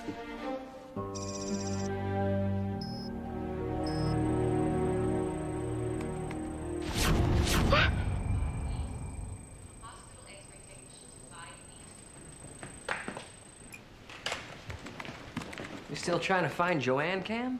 You saw her too? No, but Mark told me that you were obsessed about it. Concerned. He said that you were concerned. What have you found exactly? Exactly. Lists. The internet is big on lists. Yes, including ones of unsolved homicides. I've been searching and searching, and I can't find anything that even begins to resemble the woman I know I saw. Why would anybody do that? Set up a camera like that in their house? All those strangers watching you all the time? Creepy. Except nobody ever really does know who you are. You're just this body wandering across the screen doing whatever. You know, I really wish I knew who Joanne was or knew somebody who did. I think I might be able to help you.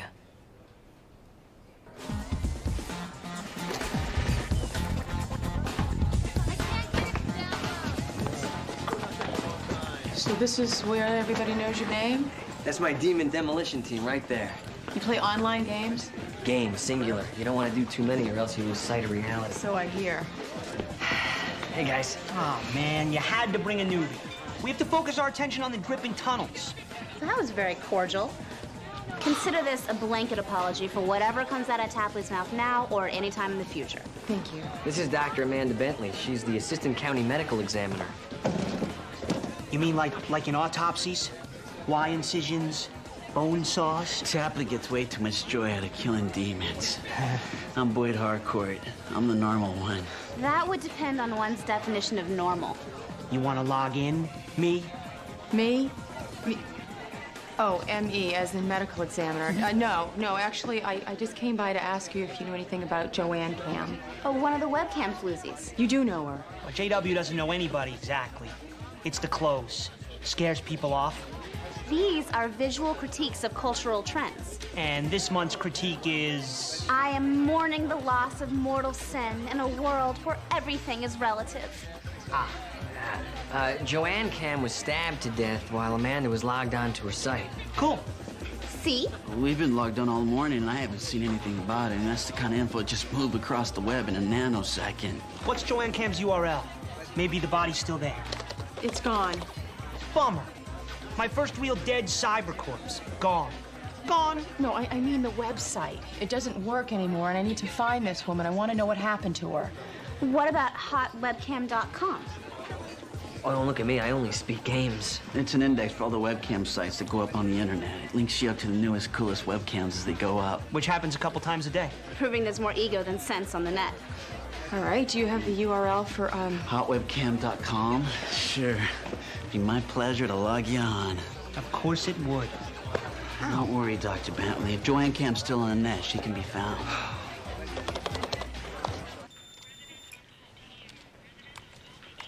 A live feed of somebody's front lawn, that's exciting. Not nearly as exciting as the woman who devotes her sight to her castanet lessons. The electronic frontier. Scary. Sad. Okay, let's get back on hot webcam and try again. I don't know, this index of websites is interesting, but it hasn't exactly led us to Joanne. I know, Mark, but I'm not going to quit looking until I find her. You said Joanne had a limp? Yeah, a pronounced one. What did it look like, kind of a shuffle? Well, I can't really describe it. I don't know. What, did it look like this? Kind of a... No. Mm-hmm. How about this? Mm-mm. No? How about this? That's it. She had a club foot. Are you sure? That kind of birth defect's very distinctive. Do you still have that list of unsolved homicides you told Jesse about? Yeah, I downloaded a new one a few minutes ago. Maybe if you cross-index the autopsies, With orthopedic anomalies, specifically club foot. you just might find Joanne Cam. Yes, I'm still waiting. You told me to. It's a simple transaction. What's the problem? I just got a call from the Philadelphia Police Department. You find Joanne? This is definitely the woman that I saw. I talked to one of their homicide detectives right after you called. He checked around and sent that over a few minutes later. I did have fun trying to explain how I knew she was dead. Do they know who she is? Joanne Markbright. She's an accountant that works out of her living room. When they checked her house, they found blood stains, signs of a struggle, and a camera on top of her computer. Well, at least I really saw what I thought I saw. Any suspect? Not yet. They're checking an old boyfriend and her business contacts, but so far nothing's turned up. Amanda, I'm really sorry, but I'm having a problem with your bill. It was a barbecue sandwich, Jesse. How much trouble can it be giving you? I'm really sorry about this. What are you stop it! I'm doing what the credit card company told me to do. They told you to turn my credit card into confetti? I ran it through the machine, a code came up, I called it in, they said, cut it up. But this is me. I'm not a stranger. How can you do this to me? I didn't have a choice. No, he's right. If we don't confiscate the cards when they tell us to, the company could cancel our account. Yeah, and we can't run a restaurant without accepting credit cards. Well, I'm sure when you call in your canceled check numbers, they'll realize it's a mistake. Well, thanks a lot, guys. I don't believe this. I hate computers.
Computer fighting back? Yeah, I'm waiting for the NCIC to identify some fingerprints I faxed over this morning. Oh, you mean the John Doe that washed up in Ballona Creek last night? 60 years old, no visible identifying marks, no wallet, not even a shredded credit card.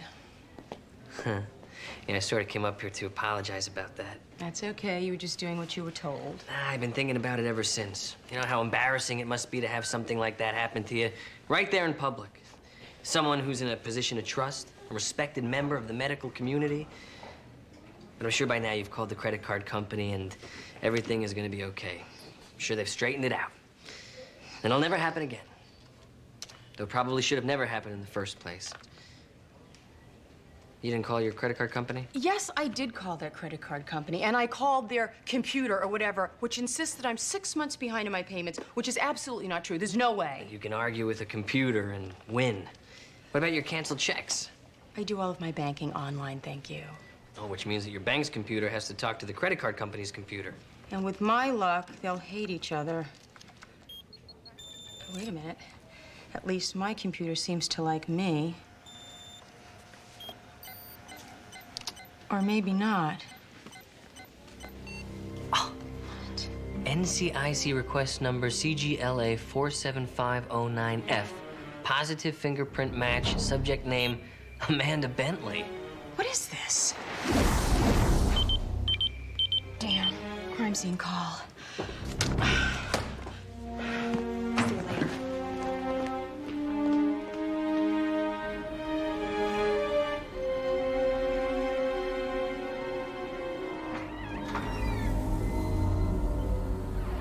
Hello? Is there a crime scene officer here?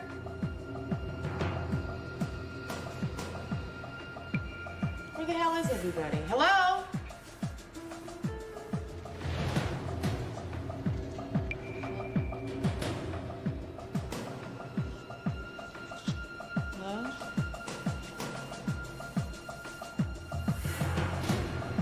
Anybody back there?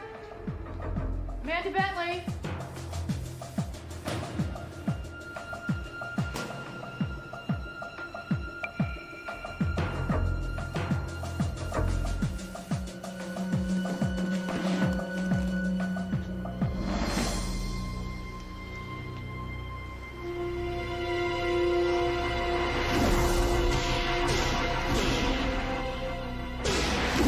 This is Joanne Camp's bank statement. He wanted me to find this. He's warning you to back off any further investigation. There's no way he could know that Amanda helped the police ID Joanne. My credit card, the NCIC report, that's got to be him too. It's the only thing that makes sense. You know, our killer's got to be a computer expert. Maybe that's his connection with the victim. But why is he after me? Probably figures you can identify him. But I can't. I never saw his face. I wish I could. Amanda, Caltrans says that the traffic signal malfunction yesterday wasn't a technical problem. Someone hacked into their computer system and rerouted the signal for 90 seconds. Making all the lights go green at the same time. And then he lured me into that empty building just to let me know that he could. Somehow your search for Joanne has let him know who and where you are. We've got to find him. Electronic stalker, that's awful. You want some of my latte? This isn't a joke. This is real, you guys. Yeah, stop smiling. She needs our help. She does? Don't you recognize a damsel in distress? I don't see a damsel anywhere. Just someone in need of our expertise, such as it is. That right? All right, how do I stop him? How much do you do online? Some banking, my shopping. I don't know, my bills. He's hacking through the encryption programs. Well, I thought those security programs were protected by passwords. Some encryption programs are better than others. Besides, nothing's secure if you're good enough. Which he obviously is. So what do I do about it? I think maybe it's time for the weasel. The weasel? Best little rodent in cyberspace. Come on.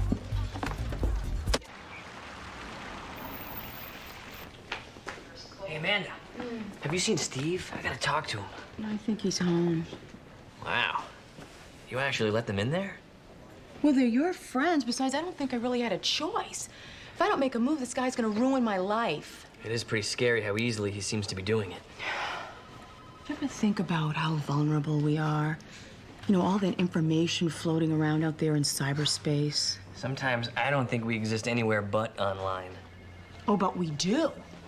I mean, what if this guy figures out a way to revoke my medical license or take my son from me? I'm not prepared to fight that. Maybe these guys are. Well, they are serious about what they do.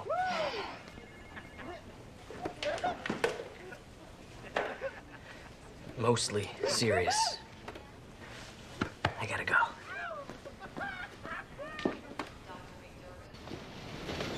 Susan is calling the health inspector on you just because she's got a little touch of food poisoning? On me? I thought we both owned this restaurant. Well, you're the one that's gonna apologize. You know, flowers, candy. If she sees candy, she's gonna puke. Again. Well, then marry her. Just fix this. Come on, Steve. She's really sick. I know. I'm sorry. How can she be so sure that it's barbecue Bob's? I mean, she's a nurse. She's around sick people all day. Because she started throwing up after she had your barbecue sauce. Jess, if it was the barbecue sauce, there'd be a fleet of ambulances bringing people to the emergency room. We had that larger lunch crowd? A small fleet. Huh? Okay, one very full ambulance. Look, Jess, I hate to say this, but your girlfriend is delusional. Nah, she's not delusional. I've dated delusional women, and they wouldn't have stopped at the barbecue sauce. Why couldn't she just stay one more day at that girls' camp? That's right. She was there for 3 days. Yeah, and now she's way too community-minded. And she's very sick, and I think I'm starting to understand why. Hey, and it wasn't a potato salad either. I had a bunch of that myself. It was fine.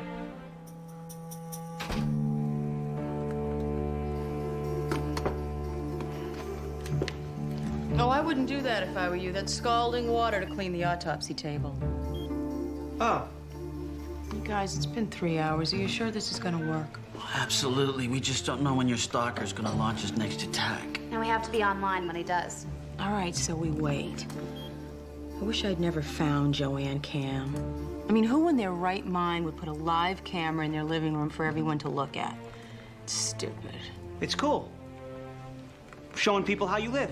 Yeah, well, I wouldn't want anyone to see me in the morning before I had my first cup of coffee. Might be nice. It demonstrates the interconnectedness of every life on the planet. Pure visual communication to bind us together. That is a crock. It's all about making their insignificant lives seem significant.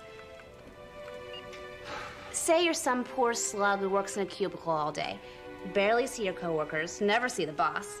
But when you go home and step in front of your web camera, you're no longer Joanne McBride accountant. You're Joanne Cam internet star. You get email. They set up chat rooms and news groups about you. You make pasta and everybody wants your recipe. You're somebody. For a while. You know what you need in here, me? Autopsycam.com. Yep. You tie into that security cam up there, show the world what life is like in the mundane but gory world of a medical examiner. You'll get more hits than a Pamela Anderson site. I still don't understand this weasel thing. Well, it's really pretty simple. As soon as your stalker starts trying to download your personal files, our weasel program will kick in. And instruct his computer to send info about him to your computer. Everything about him? Depends how long it takes him to catch on.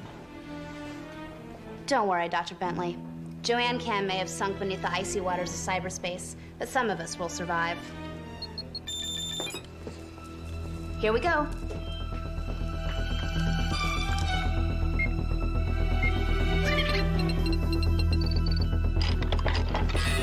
Cute little guy, huh?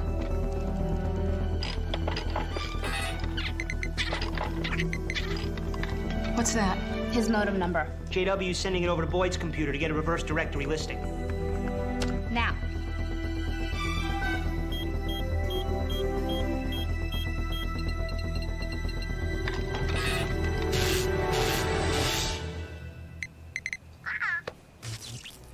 Well, what happened? It's gone. He's killed the connection. Bye-bye. Well, was it long enough? More than long enough. That's here in L.A. Time to call the cops.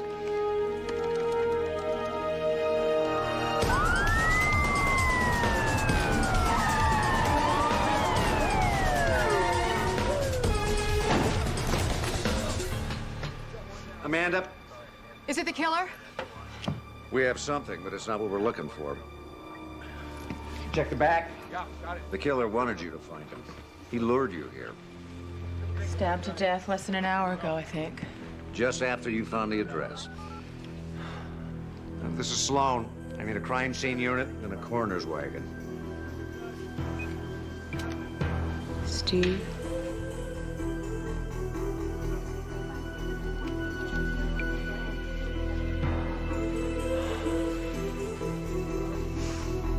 Now we're on line 2. I bet she's out there watching.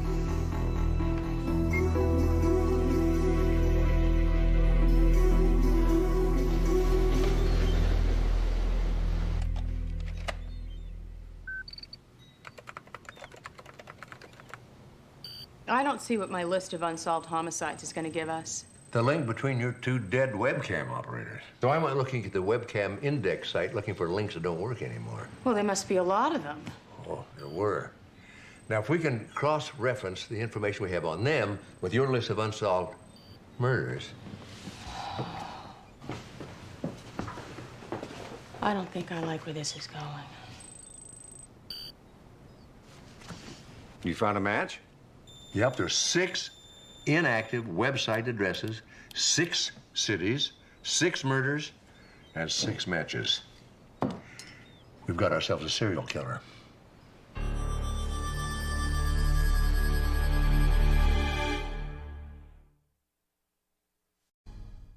I decided to surf the web, then I witnessed a murder online, and now the serial killer's after me.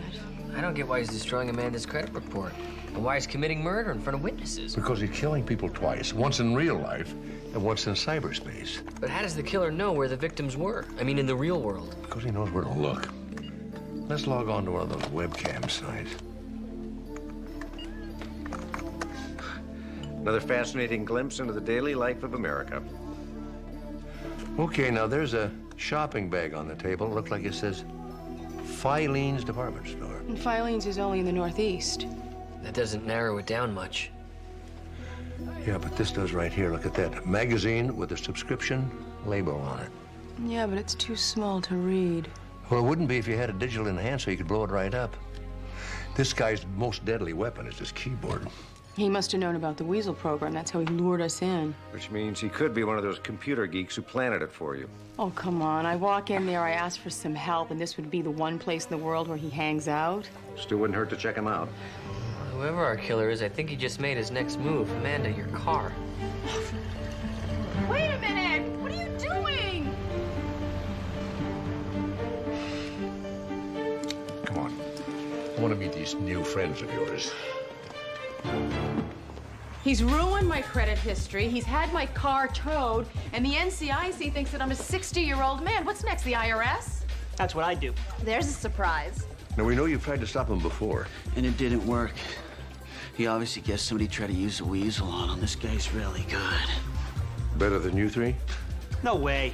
Not if we work together. Not if we're doing it for you. You're asking us to hack for you. Look, I don't know who this guy is. I don't know why he's doing this to me, and I certainly don't know how to stay out of his way. So I guess, in essence, I am that damsel in distress. All we're asking is you help clean up the wreckage that he's left behind.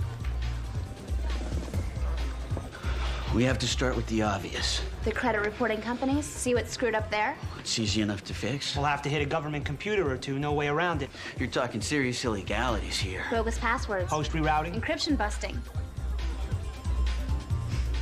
I got dibs on the IRS. Woo! Thank you. We'll help you. I promise. Don't ask.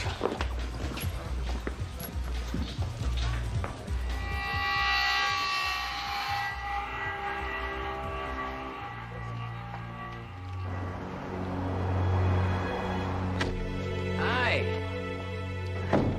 How you feeling? Rotten. Not surprised. Of course not. You're the psycho chef behind the death sauce. That's not you talking. That's the meds. Next, it'll be the health department. Oh, good. I encourage you to call them. I will. I will tell them how my ex-boyfriend poisoned me and is now taking obscene pleasure in my death throes. Oh. Or you could tell them all about your girls' camp reunion, about the sparkling purity of those crystal clear mountain waters. I should have never come back. And you could tell them about the tiny little creatures that live in those crystal clear mountain waters. The little creatures that are multiplying by the millions in your intestines. Giardia. I have Giardia. Yes. Isn't that great? But I'll be on IV antibiotics for days. Yes, you will. But when you're done, dinner at Barbecue Bob's will be on me. And lunch today is on you, too.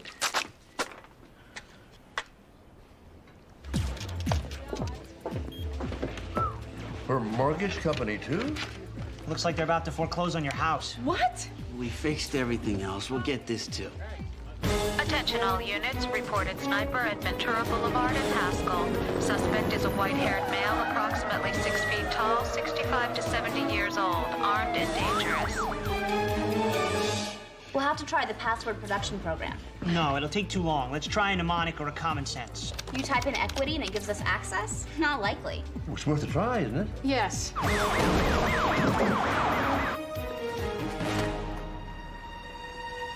You're enjoying this, aren't you, Doc? Put your hands up. Let's go. Right now. Put them up. Come on. Get up here. What's going on? Lock the place down. Find me that rifle. Rifle? What's going on? Shut up. You've done enough damage for one day. You have got to be kidding. Dispatch sent it down to us. Not according to dispatch. Well, whatever's wrong with their computer now, an hour ago, they sent us a call saying there was some guy inside the cafe taking pot shots at people outside. My father doesn't even own a gun. We were just following orders. Where are those orders? They've disappeared. Excuse me? Somebody wiped out the computer record by the time we got back. While my father was in handcuffs. Another computer glitch. Sergeant, it's all right. The only thing done any real harm was my latte. I am sorry, Doctor. All right, Jackson, take off. Come see us anytime. And next time, bring some of those big guns. That was way cool. Dr. Bentley's psycho killer targets us, and you say way cool? Well, we don't know it was him. I agree with Boyd and J.W. We already know that our killer can pull something like that off. But why target you? I thought I was the target. He might have found out somehow who your friends are. The hot webcam. I'll bet that's the connection. The webcam index site? Amanda and I logged on there within the last 48 hours, and it's the only thing we did in common that the killer could track down on the net. It's certainly the only lead we have. We have to find this guy. We tried that already, and we ended up with a second body, and I don't want anybody else to get hurt, especially not any of you. Weasels aren't the only way to find somebody on the net. We could track down their host computer for HotWeb's URL. And the host computer could lead us to the killer's internet service provider. You have to give him all kinds of information when you sign up. Name, phone number, address, billing information. You game, Doc? We'll need a computer. With a really fast modem.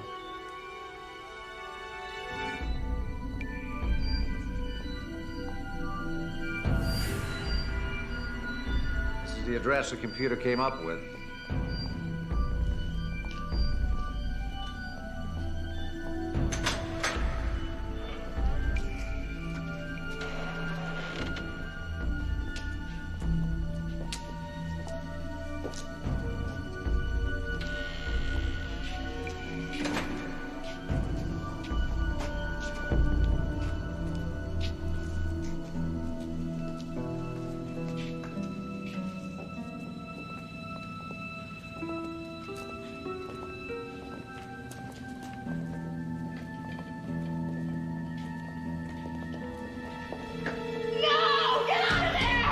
How can I take it easy? Don't you understand what's happening?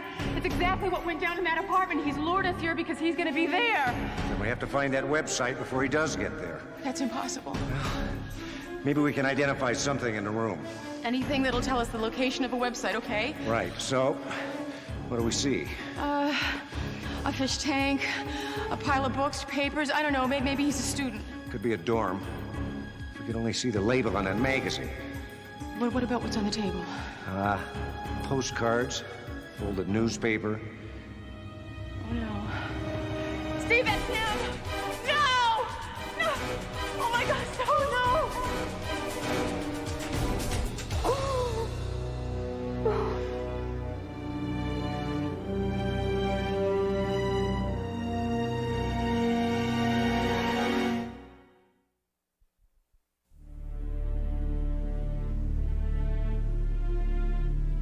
Amanda, you all right?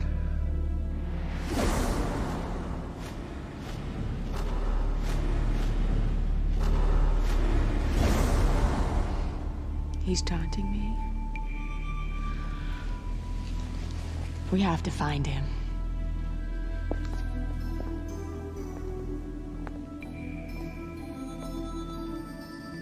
The answer's in there. What do you see? Orange and purple throw pillows. Can you tell anything from the postcards? No, we need the digital enhancer Dad was talking about. And I don't think the killer left us one. The newspaper looks like it says something Ledger. That narrows it down to about a dozen cities. What about the poster on the door? It looks like it's some sort of a schedule. There's a cat. Is that a jaguar?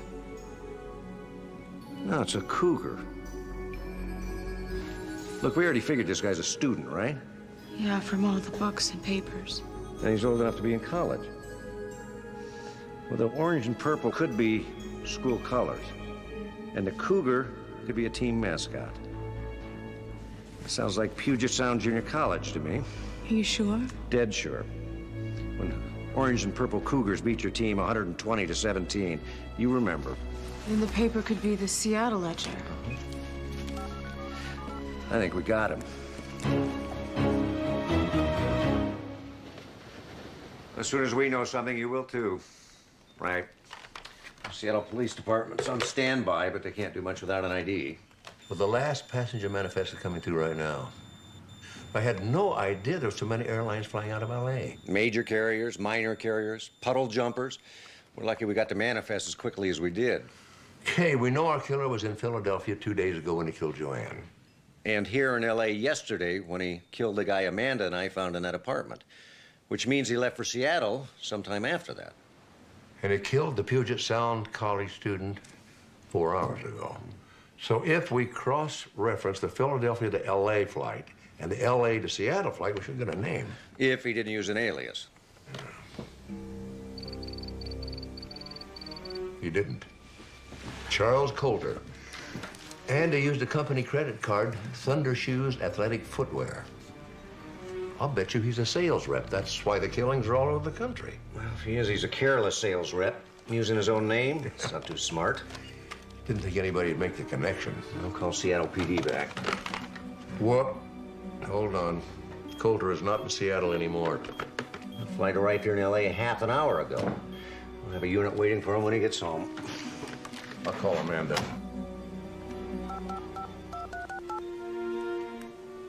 Yeah, this is Sloan. I need a unit at 18724 Minden Drive, Suite 52 in Westwood. Pick up a Charles Coulter for questioning and multiple homicides. Consider Coulter armed and dangerous. And notify me when he's on his way in. All right, thanks. Did you get Amanda? Her cell phone's turned off. Would you try the Path Lab? Well, I got a message that her extension was out of order, but when I called the main operator to page her, it didn't even ring. Dispatch, this is Lieutenant Sloan. Get me every unit you can find and meet me at Community General in 10 minutes. What? What happened? All right, then give me a helicopter right away. Look, I don't care what you have to do. Just give me that chopper now. Right.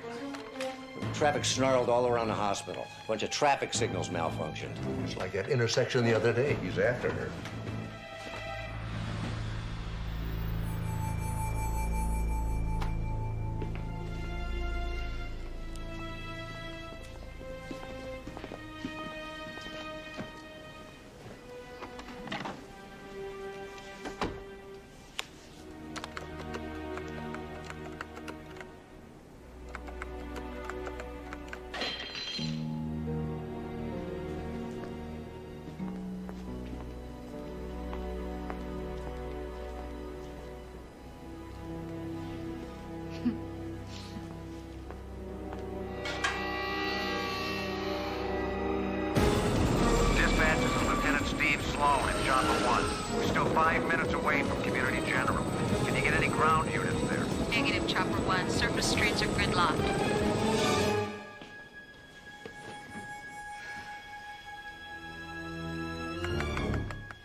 It's okay. We got here as fast as we could. He's alive, but he's not going anyplace. It's all over. It's all over. It's all right.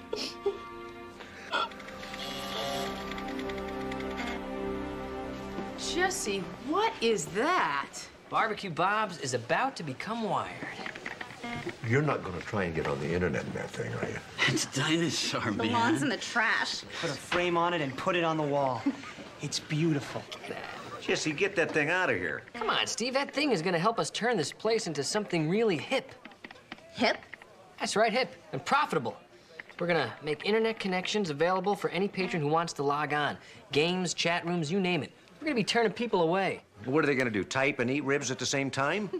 And we set out little finger bowls. I'm telling you, Steve, if we do this thing right, we're gonna give the old cyber cafe some real competition. You serve lattes? No way. Steve, you got to have lattes if you're going to get wired. Oh, you do? Yeah. Oh, besides, you put a modem in this poor old thing, you'll fry its innards. That would be a crime. Jesse, get it out of here. We'll take it to the cafe. Make it our first museum piece. Well, how about dinner on me before you go? Now that my credit cards are working again. It's the least I can do after everything you've done. It wasn't that much. Yes, it was. This time I have to agree with Tapley. You know, Coulter could easily have gone after you three eventually. Ugly thought. You sure Coulter's the one that killed Joanne Cam and the others? Well, forensics matched up the knife he had on him with the college student's wounds, and looks good for Joanne, too. He was definitely the serial killer. Why did he go after webcam operators? Since he refuses to talk, we may never find out. Is any of this stuff vegan? The beef's grain-fed. Good enough. Jesse, in the kitchen. Let's get this piece of junk out of here. Right. I think it's older than I am. So tell us why you attacked the old lady. Maybe there was what the lawyers call mitigating circumstances. Yeah, like maybe that mean old lady wouldn't let go of her purse. Or maybe she called you a bad name. She call you a bad name? I think the DA would understand that. Might even give him a break. I need a soda. First-degree murder committed during the commission of a felony. It's an automatic death penalty. So grab your attention, Victor. My throat's really dry. I need a soda. Oh, diet okay? That's all you got, sure. You want a little ice with that? Yeah, not too much, sure. Let me see if I got this straight. That's one diet soda and not too much ice. Yeah. How about a broken arm with that order? Well, you got him upset. What is this, man? Hey. The newest in interrogation techniques. You've heard of good cop, bad cop? Well, this is bad cop, bad cop. Hey, you guys can't touch me. Gentlemen. Captain? Officer, take him to detention. Come on. 2 citizen complaints in 3 weeks. And 1 on his way to detention, waiting to be reported. Now, that's exactly what I expect to find in your file, Aykroyd. But not yours, Sloan. What is happening to you? It's been a rough month. A rough month. A rough month. Gentlemen, when do we not have a rough month? You know, Sloan, I put you with this guy to straighten him out. Not for him to influence you.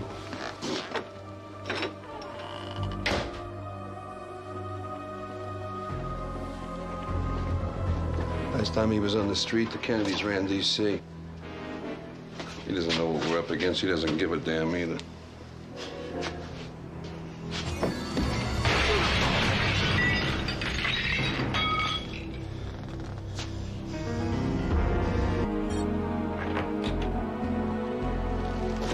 Miss Seward? Miss Seward?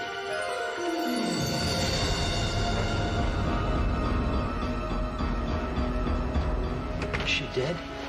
Yeah. Did you see anything? I just came on duty. You stay here and secure the area. I'll call the police. All right.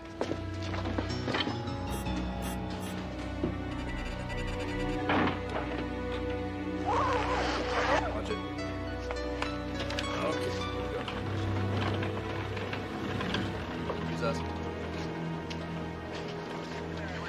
We know who she was? Yep, Marissa Seward, one of Computech's technicians. Apparently, cause of death was blunt force trauma to the head. What time do you think it was? 6 to 8 hours ago. No, really, I'm a consultant with the police department. It's all right. Let him in. What do we got? No, we don't have anything. Steve and I have a dead woman and a lot of questions, some of which I'm going to ask Computech's owner. That's okay with you? Reggie.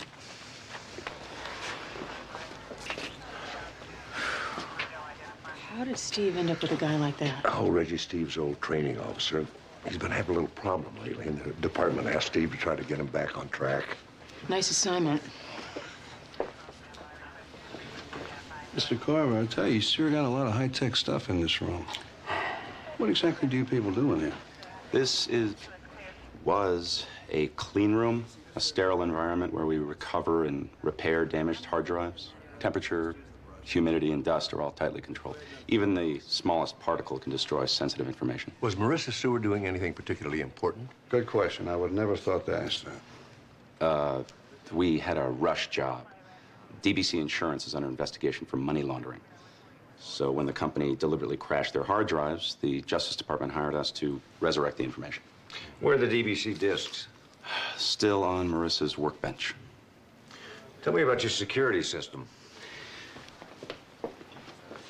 Well, for entry and exit, a right thumb must be placed on the scanner, which checks both print and pulse. What happens if one of your employees has a gun put to his head? Nothing. If the pulse of an authorized entity is outside a specified range, the mechanism will not engage. Does the security log show anybody entering or leaving the room besides Marissa during the night? Doc, we're trying to work here, please. I'm sorry. Sorry. Did anybody enter after Marissa Seward? No. And the door wasn't opened again? No, not until Carl came in this morning. He's the guard that found the body? Yes, Carl Jackson. He was doing his final checks before going off duty. Warren Decker was the second man on the scene. He was Carl's relief officer. You know, this is a magnetic screwdriver. That's odd. Screwdriver's magnetized, Doc. We know that. Thank you. Well, you don't want to have a magnetic anything around a computer. Anything magnetic will wipe the hard drives clean. Did you find the magnet? Not yet. Doc, I really think we've got the situation handled here. Well, I'm just trying to help. I know. But when we need your help, we'll ask for it, okay? That's enough, Reggie. Just back off. Well, I don't know. Unless you've got any more questions for Carver, I think we're done here.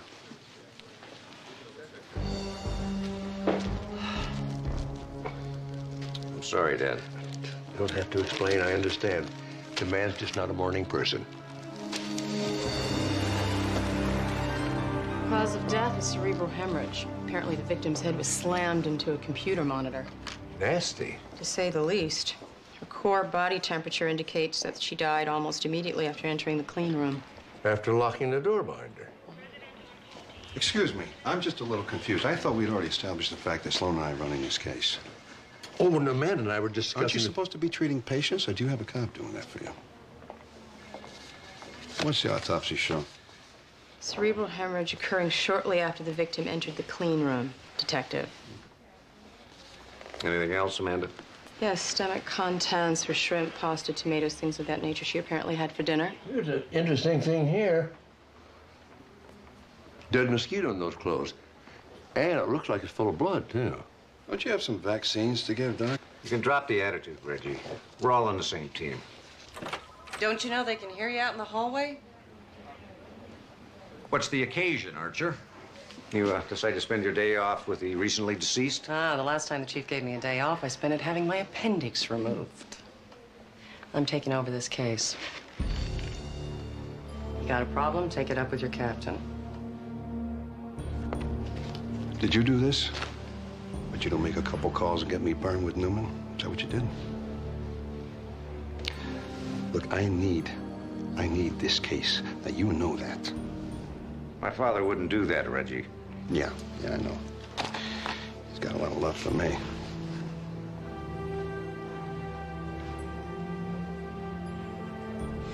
Now that we have that settled, how about filling me in on the headlines, Dr. Bentley? Sure, why not?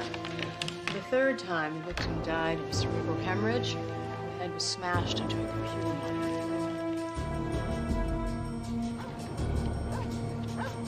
why I always have to be the rape bait. You know, next time one of you guys can wear a wig and a Dolly Parton bra. This is ridiculous.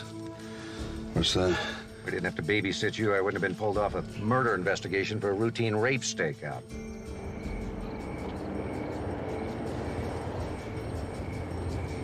I'm approaching a clump of trees near the ranger station. Don't see anything yet. And she never will. This guy isn't gonna show. Just relax. None of that's really gonna help. Promotion boards are next week, and I'm babysitting a drunk. Give me that. Hey. You think you're big enough to take it from me, Steve? You know you're not gonna find your wife and kid in that bottle. Ooh, clever line. Did you write that yourself?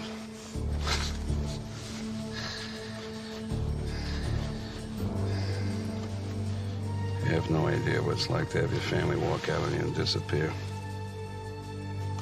You know, you're not the first cop whose spouse dumped him, Reggie.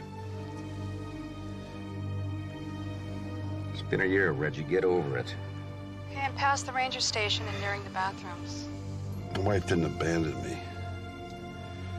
Jack Sykes took Marcia, my daughter. He's got him hidden out there somewhere. Yeah, getting his revenge. There's only one problem with that, Reggie. You've got no proof. Well, why would I make it up? Well, maybe because you can't face facts. Like your wife left you and took your daughter with her. Ah! Let go of me!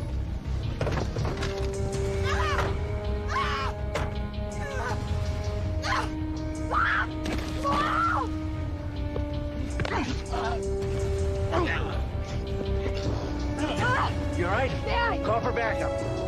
Officers need assistance. All units in now!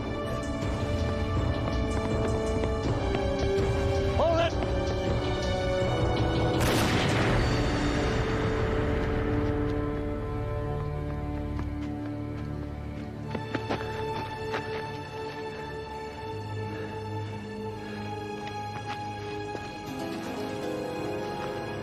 He's dead. Thought he had a gun.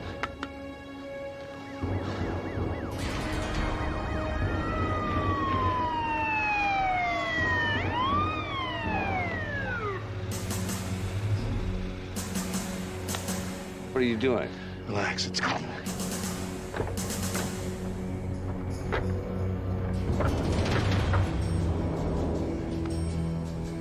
This way! Suspect's down! What happened? They have a gun. Steve had to shoot him. I didn't have any choice.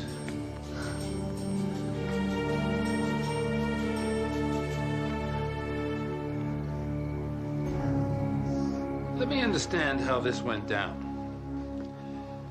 The suspect turned, pulled a gun out of his waistband, and Detective Sloan had no recourse but to defend himself and his fellow officers. Is that the story? Yes, sir. There was no other recourse, and that's the truth. There's not a word of truth in it. If I wanted fiction, I would go to the library.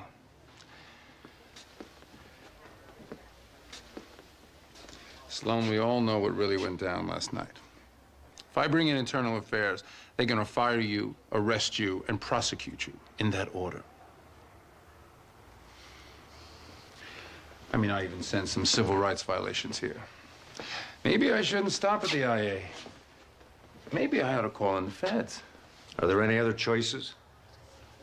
Possibly. What does that mean? Either one of you ever heard of the Last Resort Clinic? Ward 2 of Community General. Well, it's a relatively new program. It's sort of the Betty Ford Center, except strictly for cops with a substance abuse or an emotional problem. I don't have any substance abuse problems. No, but you got plenty of the other kind. That's it. 90 days locked down in the last resort. Or else I'll see you in the courtroom with a public defender. Your choice.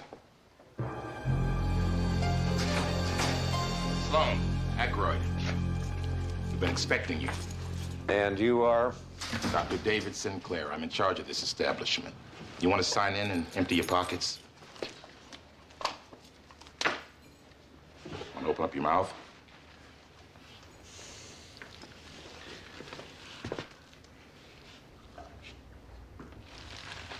Never know what you're gonna find.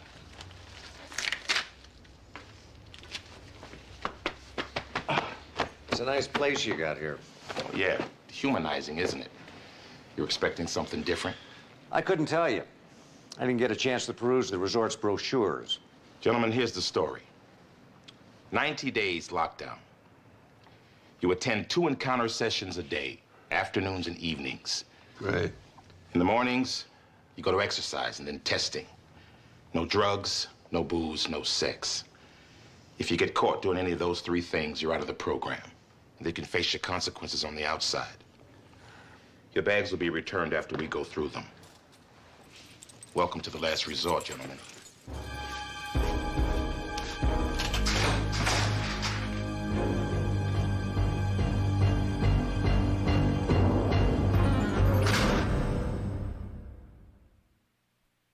Hangout will all happen that way. That's the way it's supposed to happen.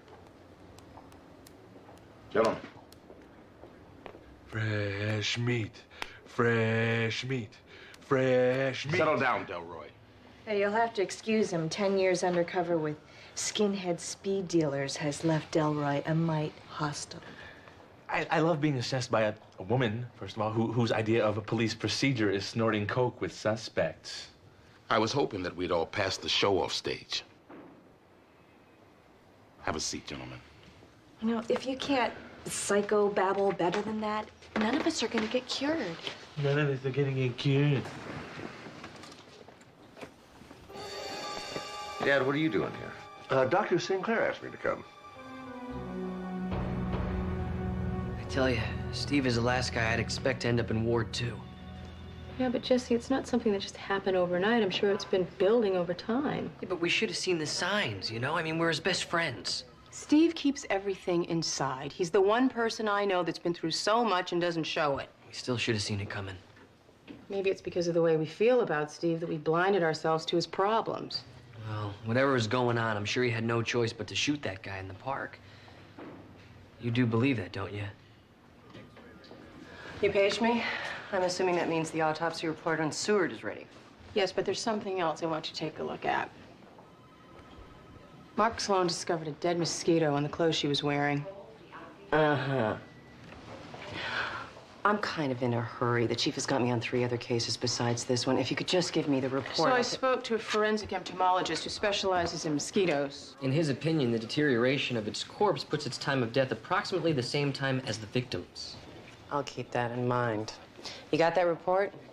Detective Archer, that mosquito was filled with blood when it died. Yet there are no bite marks on the victims. Now, if the police lab could match the human blood in that mosquito... Then I'd know Brad Carver killed Marissa Seward. But unless your dead bloodsucker can tell me how, I don't have time to listen. Brad Carver, the owner of Computech? He's trying to take Computech public, which would mean millions for him. But I've been checking the company books, and there are a few gaps that stink of cover-up. But how does that make him a suspect? He was having an affair with Marissa Seward. My guess is that she knew all about Carver's financial shenanigans and was blackmailing him. You just have to prove it. And figure out how he got into a locked room to kill her. Details. I still think Amanda's onto something with the mosquito. And I promise to keep that in mind. Now, how about coughing up that report? Blood from a mosquito? Doesn't anybody believe in evidence anymore? I do. About 6 years ago, Jack Sykes and his brother, they were hitting these stop and rob convenience stores. And one night I was staking one out when they hit. Both of them went down shooting. I wounded Jack and I killed his brother. What happened after Sykes was released from prison? He showed up at my daughter's school. Marcia, my wife, she went down one day to pick Abby up, and Sykes was standing there holding my daughter's hand. How did you feel? I wanted to rip his heart out. But there's nothing I could do. Why not? He hadn't really crossed legal lines. I wanted to take a bath to him, but if I did that, I would have gone to prison. That's exactly what he wanted. I take it your wife and daughter didn't react well. No, Abby was a kid. She's young. She didn't understand what was going on. Marcia was a mess. We had a few problems here and there, but nothing we really couldn't work out. Bud Sykes, he made everything worse. He kept up the pressure. And he told me that he was going to take Abby and Marcia away from me. And I didn't believe him. You see, I thought I could protect them. And one day they were gone. Couldn't they have left of their own accord? I mean, let's be honest. You weren't exactly the perfect husband. But I was a good cop. And I would have found them. Oh. Maybe she's better at running away than you thought. Can't stay angry forever. You just gotta let some things go, you know? My daughter was only 8. Would you just let your wife and daughter go? Is that what you would have done? I wouldn't have lost them in the first place. Sloan, you're in the barrel next. I should be out there looking for them right now.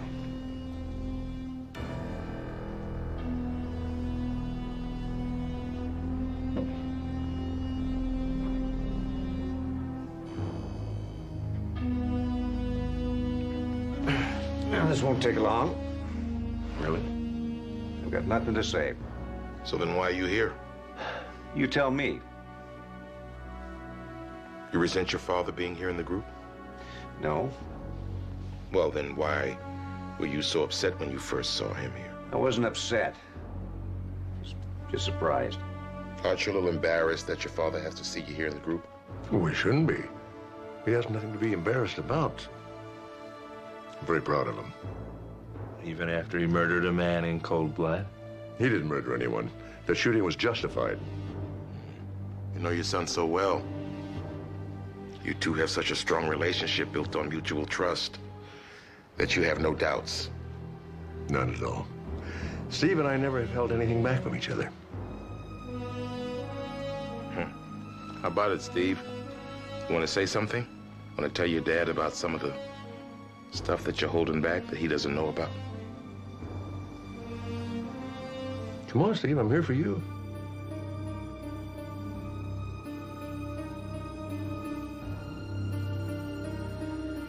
Yeah, well, sometimes that's just not enough.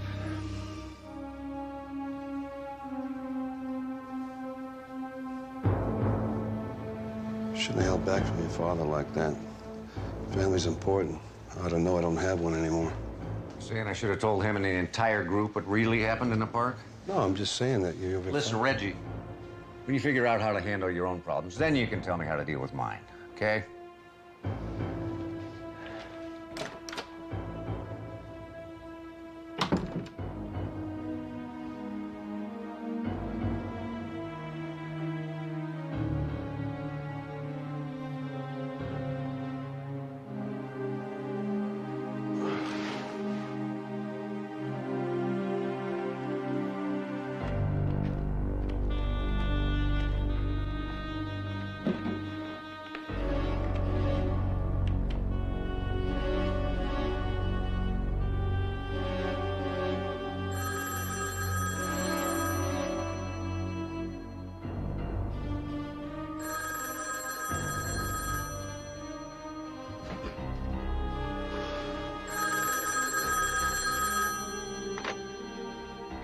Yeah. Daddy? Abby? I've still got them. Who is this? You know who this is. You took my family, now I've taken yours. I've got your wife and kid. Listen to me, Sykes. Abby doesn't even remember you, and your wife wishes she could forget. Marcia says I'm a lot better in bed than you ever were. Sykes? Sykes!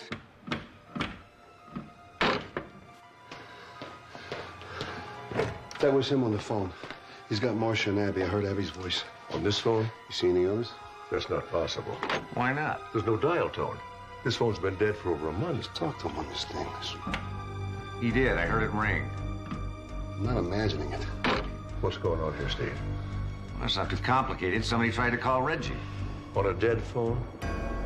You gonna have to take my word for it. As a matter of fact, you don't have to be here at all.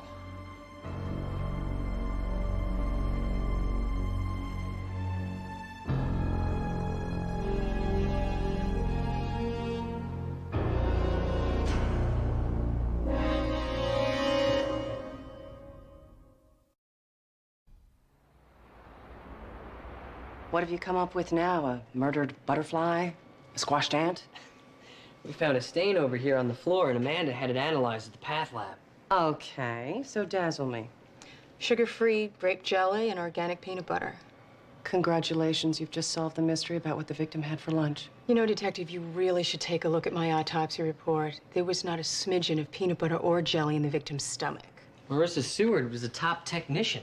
There's no way that she'd be eating in the clean room anyway. Plus, time of death shows that she was killed almost as soon as she entered the clean room. Okay, but what does it prove? Well, it proves that the killer is somebody Marissa Seward knew well enough to let into this room. Only the door closes automatically, and it was never reopened from the inside. If the killer followed Marissa in, he would have been trapped inside with her.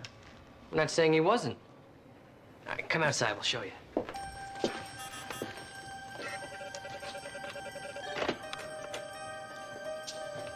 right.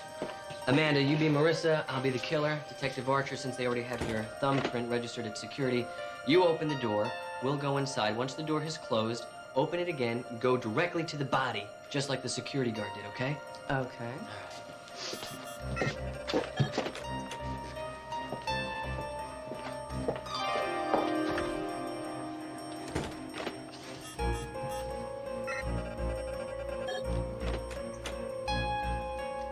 Dr. Bentley. Travis.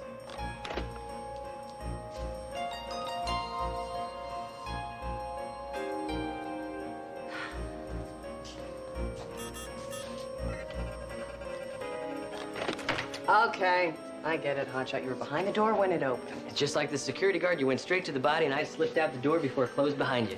There's no way the killer could have gotten out before Carl opened the door without leaving his thumbprint on the security log. And he couldn't have dragged the victim over here to use her thumbprint because of the security's pulse detector. Would have detected she was dead. He had to wait for a live person. But what about the peanut butter and jelly stains? Well, he knew it was going to be a long wait, so he brought along a little bite to eat. That's why the mosquito is so important. Why did I know this was coming? Marissa Seward's blood type was type A. The blood I recovered from the mosquito was type O.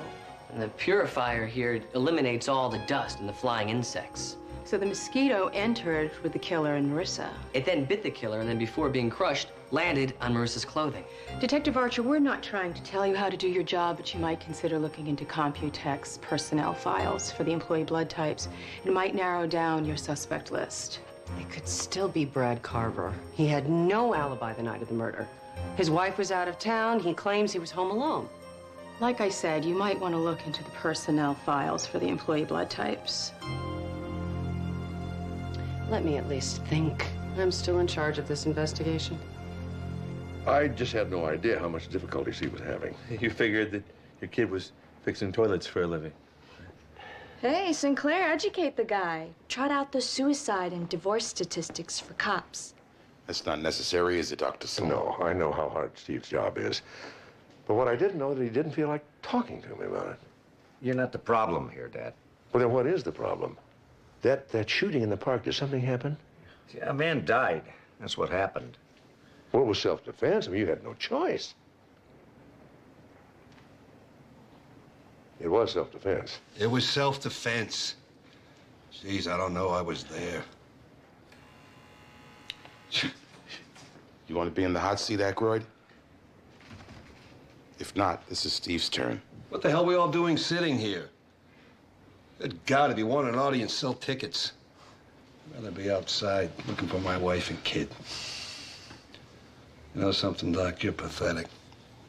You're so damn desperate to talk to somebody. Would you talk to me? You got some advice for me? Go ahead. No advice, Reggie. Just some truth. If your wife is with Sykes because she wants to be. You watch your mouth or I'll shut it for you. Okay? Is that the way you talk to your wife when she said something you didn't like? You leave my wife out of it. Well, I mean, your wife is the whole point here, isn't she? Where were you when Sykes was stalking your family?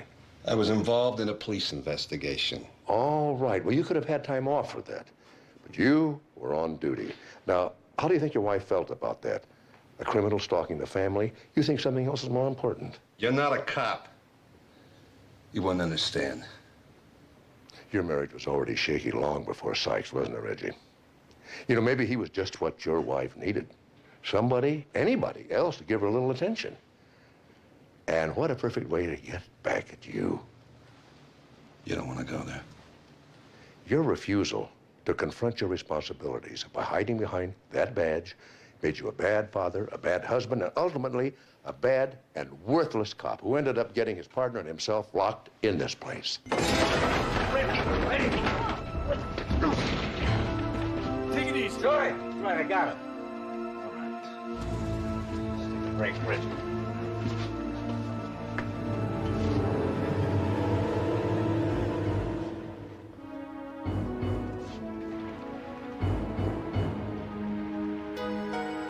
What the hell is the matter with you, Reggie? Why'd you take on my father like that? Therapy. Stay away from him. I won't hurt him. You're the one I'm worried about. You were so in love with your dad waiting to tell him what happened in the park that night.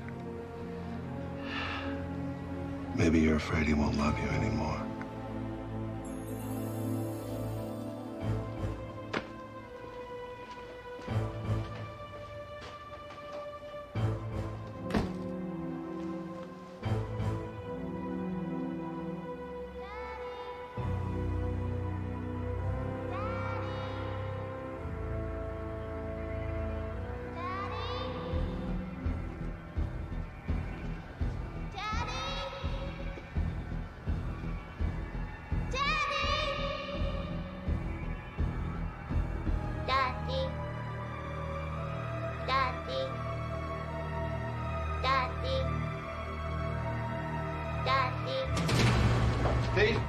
Steve, my room. Come here. My room.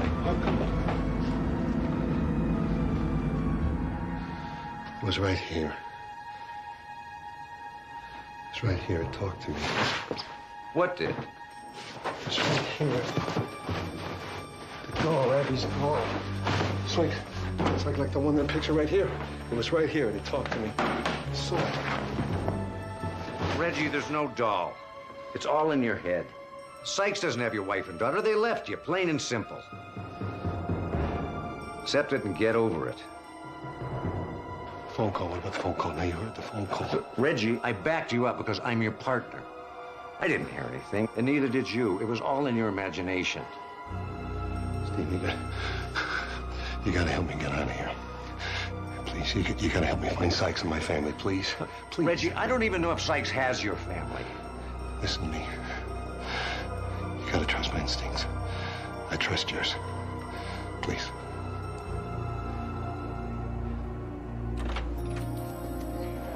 What's wrong, Mark? The sessions haven't been going as well as I'd hoped. Well, maybe he needs a little more time. Steve, I mean. Wish it was that simple. No kidding. Ever since that night at the park, he's just shut everybody out. He sure has, and quite frankly, that scares me. Well, at least you don't have to worry about the Computech case anymore. We figured out who murdered Marissa Seward. Really? The blood you found in that mosquito is a different blood type than the victim's. And we also found a grape jelly stain on the floor of the clean room. Which helped us uncover how the killer got in and out of it. Uh-huh. Now, Tanis Archer's really stepped up to the plate. She searched through the Computech personnel files for employees' blood types. 5 of them had the same type that was found in the mosquito. One of them was Warren Decker. Decker? Who's Decker? He was the second guard to the scene. Archer checked him out and discovered that he has a brother who works for DBC Insurance. That's the company whose hard drives Marissa Seward was working to resurrect. Sounds like you've got it pretty well wrapped up. Well, not quite. We still need a way to prove that it was Decker. We thought maybe you'd have an idea or two. Jesse, I'm fresh out. What do you mean? I don't want anything to do with police work right now. You know, all I can think about Steve. If I'd just given him a little more attention. But I was busy playing detective out finding magnetized screwdrivers. I gotta get back to Ward 2. See you later. He did it again. Screwdrivers. A magnetized screwdriver.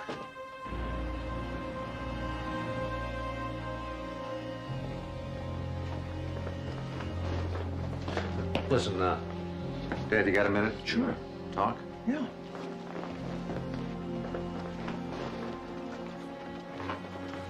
These, sessions, they got pretty rough, huh? Yeah. But you know, they might do some good if we can just start talking. I guess I said a few things that, you know... Gagging.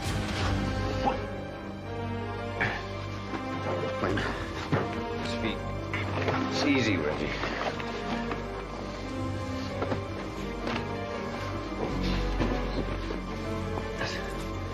Sorry about this, Dad. Let's go. We gotta move. I'm really sorry.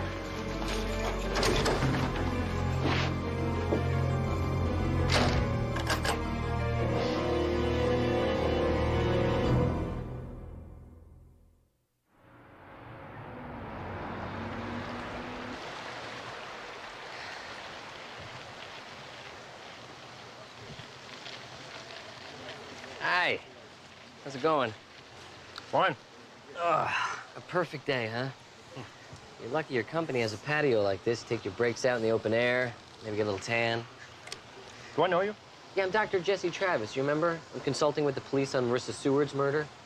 I hope you find the guy that killed her, man. She was a good lady. Peanut butter and grape jelly, that has got to be my all-time favorite sandwich. This is tuna. You want half? Oh, no. Thanks.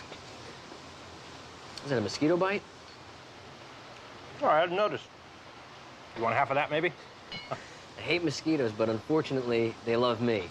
You know, if there's one within 100 miles from here, it finds me. And that bite just itches for days. They don't bother me. Did you know that police labs can actually recover blood from a mosquito? Yeah? Yeah. Like you're type O, right? If a mosquito bit you, the police lab would be able to get type O blood from its sac. How do you know I'm type O?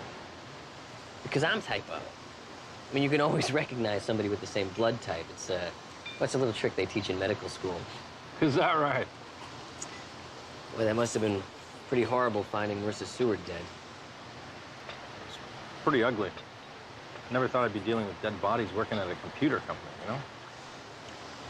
You know, it's a funny coincidence, though. What? Well, that Marissa Seward was working on the trashed hard drives from DBC Insurance. I don't follow. Well, your brother, he's a VP at DBC Insurance. I mean, he'd be in a lot of trouble if Marissa recovered the information from those drives. My brother and I don't talk. I'm a major disappointment to him. I know what that's like. My father and I were estranged for years, but then I was able to do something for him. Now we get along. Maybe it's like that with you and your brother. Not a chance. Well, I tell you, my father is a real clever guy. He would have figured out a way to wipe those drives clean without even thinking about it. And probably would have used a magnet, although it would have to be a high-powered one. Now, that would be pretty tough, smuggling it into the clean room. I mean, you couldn't just walk around with a big old magnet in a computer lab. People would have a fit. I guess so, yeah. Although I guess you could smuggle it in a lunch bucket. That would have to be a plastic one, because if it were a metal one, like yours, it would become magnetized. Like that.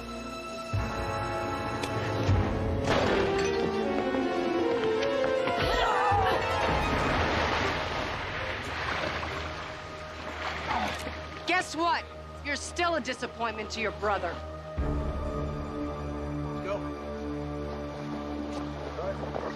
I'm beginning to see why Steve likes working with you so much. This is where Sykes lived before he got arrested. After he got out of prison, he came back here and used it as a base. Reggie, the investigation into Marcia Abbey's disappearance must have started here. I kind of doubt you would have overlooked anything. Well, you know what they say about good police work, huh? You always start back at the beginning. Then where's Jack Sykes, partner? Because I don't see him. What's he hiding under here?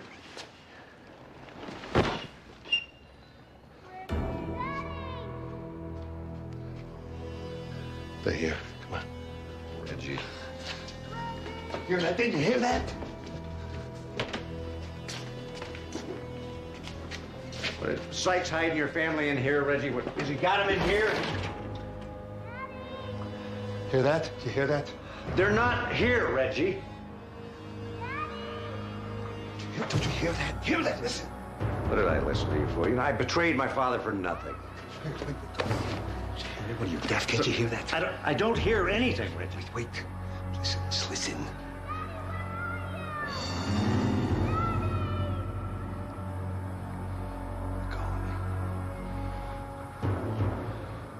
Calling me from over there.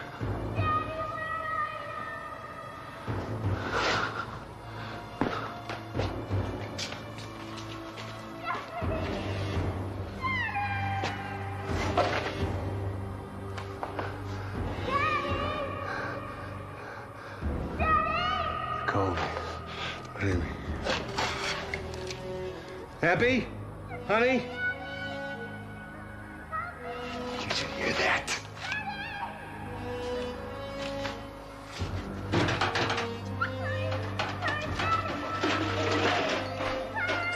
Hang on, baby.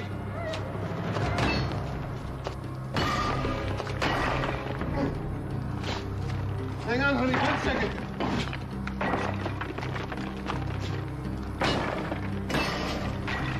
I'm almost there, honey.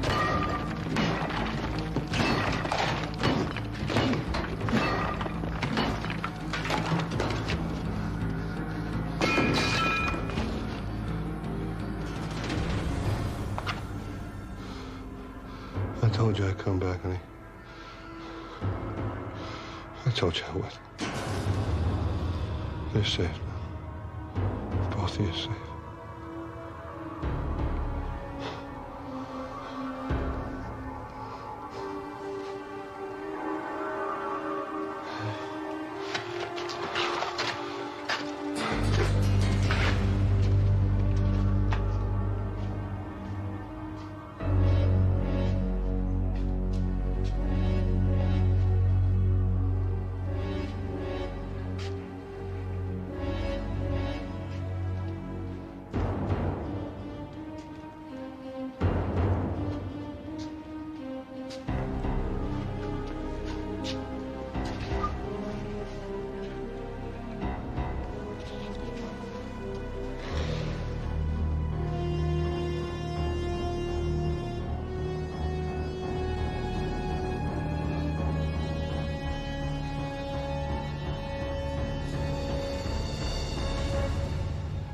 I did it, didn't I? We always thought you did, Reggie. But there was no evidence. We had to set you up, Reggie. The stakeout, the shooting, your sessions with Captain Newman all staged for your benefit. We even had to fool our closest friends. You're a cop? Playing a part. Even the man Steve pretended to shoot. You made it hard for us, Reggie. Pretty sharp guy. Everything had to be realistic. Clinic's phony. Phone calls are all phony. Well, the clinic exists. But our section of Ward 2, that was just for us. The call we faked. We had to find a way to make you remember. Get your subconscious to let go. She realized you blocked it all out from grief and guilt.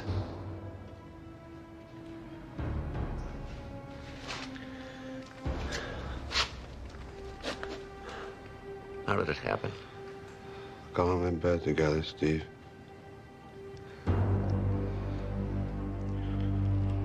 Marcia said she was gonna leave me. You did not know that Sykes was the other man. He laughed at me. So I went for him. Marcia got in the way. So I pushed her. When I pushed her, she fell and she hit her head on the nightstand.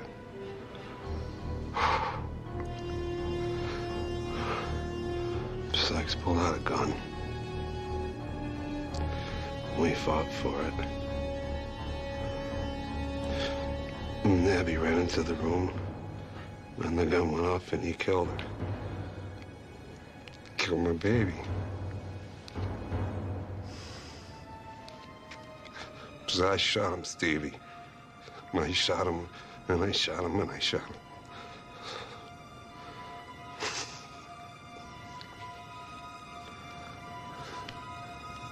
I wish it were different.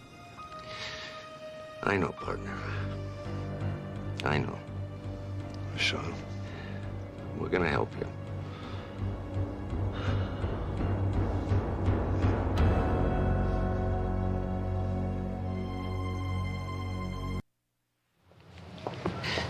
But Paul, you just got back this morning. You might as well have stayed in St. Louis. I promise I'll be back by Friday. Then we'll celebrate. Steaks and Jay's? Make a chicken soup at home. The stomach flu still hanging on? And on and on. I've been popping antacids all day.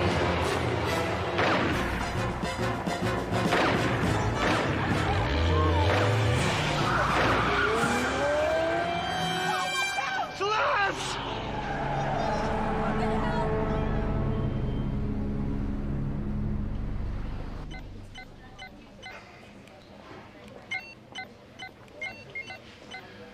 Try again, Dr. Travis. And remember now, your mouse is your friend. Yeah, some friend. Why can't I just type in a couple of words and go where I want? Well, we could if we were working on a text-based system, but this is a far superior graphics-based interface. Yeah? Superior in what way? That it makes people crazier, faster?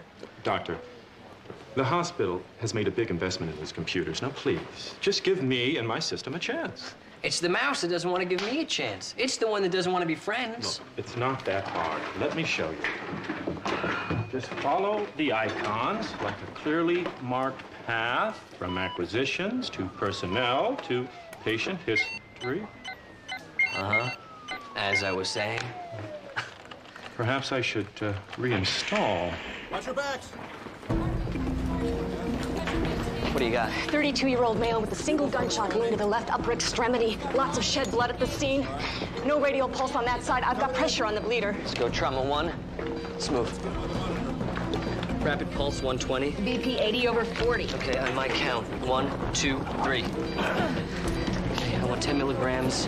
Morphine, type and cross, 2 units, whole blood in the chest tube. Right away. Alert X-ray and notify the OR. We got a stack case down to keep the impression on that wound. You're in a hospital, Mr. Kirkpatrick. My wife, is she okay? Let's worry about getting you taken care of first, okay? She's dead, isn't she? I'm sorry, Mr. Kirkpatrick. I did this to her. It's my fault.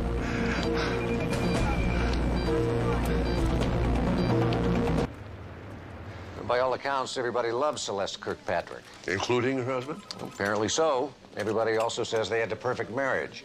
Celeste, the successful psychologist, and Paul, the up-and-coming lawyer. Any witnesses? Plenty, but none of them can ID the shooter. They were all too busy eyeballing his wheels. Red Ferrari, $355, no less. Ooh, sounds like a distinctive automobile. About $200,000 worth of distinction. Ooh, at that price, there can't be too many F-16s around. It's an F-355, Dad, not an airplane.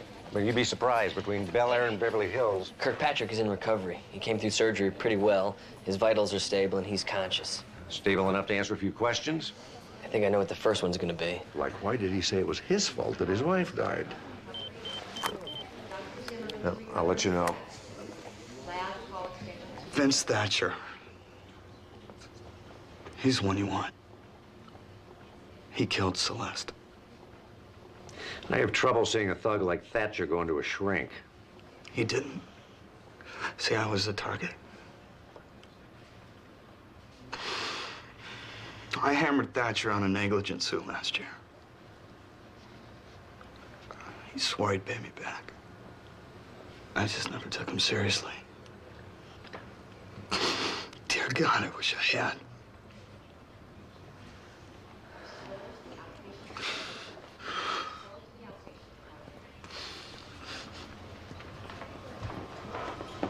I take it this Thatcher guy is not exactly your average citizen. Oh, I'd rate him higher than average in his propensity for violence, especially when it comes to someone who's wronged him.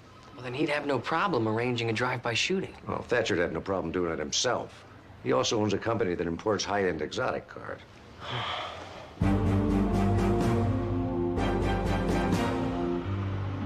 Where's Simonetti, Thatcher? You, forget to pay his retainer? Innocent people don't need lawyers, Lieutenant. Well, Paul Kirkpatrick says that you killed his wife this morning. I've never even met the woman, but I'm overcome with grief. I'll be sure to pass on your condolences. Yes, how is Paul these days? He's recovering from a gunshot wound. How sad. But that he's recovering or that he's been shot? Look, last year, Kirkpatrick's idiot client bought a car from me, got drunk, and rammed it into a brick wall. Next thing I know, we're headed for court. Idiot client versus innocent salesman. All to fatten Kirkpatrick's wallet. So you decided to get some payback. Only you shot his wife instead. Oh, it can't be easy hitting someone from a moving Ferrari. I was in my showroom all day with 2 customers and 3 employees. Ask any one of them. And none of those guys would have any reason to lie. They're all model citizens. Just like you.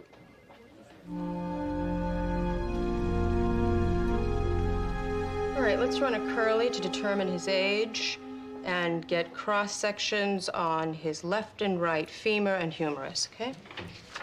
Thank you.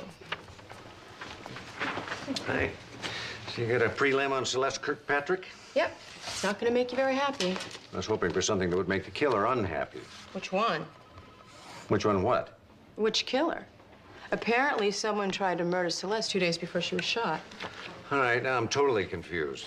All right, there were anomalies in the stomach contents and the condition of the lower intestine, so I ordered a full tox panel.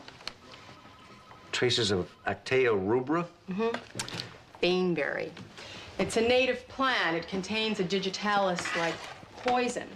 And Celeste consumed it no more than 48 hours before she was shot. So someone baked her a baneberry pie? Now, that's if they wanted to do it the hard way. I think it was probably dried and ground up. Very concentrated. Small amount would suffice.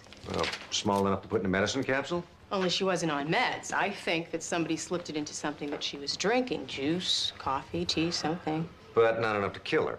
Oh, no, it was a lethal amount. Except that Celeste also digested a demulcent, possibly a large amount of dairy products. And the dairy neutralized the baneberry. Exactly.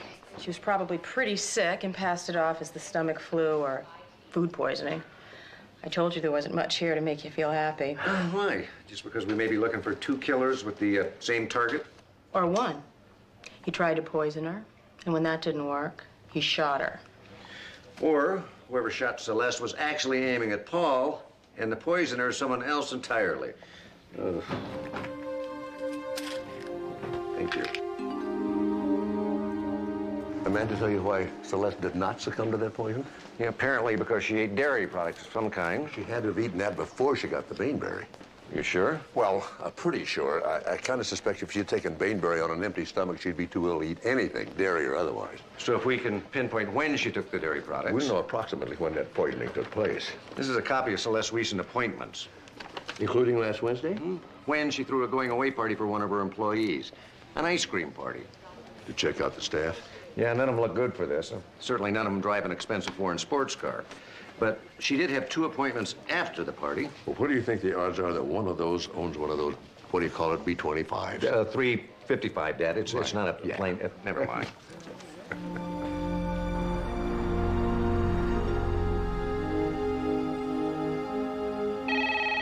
Owens Investments, please hold. Miss Cook, can you verify that your employer leases... Owens Investments, please hold. Yes. Does your employer lease a Ferrari? An F-355, red, gorgeous car. Owens Investments, please hold. Can you also verify that he had an appointment last Wednesday with... Owens Investments, please hold. With Celeste Kirkpatrick? Century City, 3 p.m., no sale. He hardly ever makes cold calls like that. Thank you so much for your help, but maybe it's time I talk to your boss directly. Mr. Owen, this is Detective Sloan.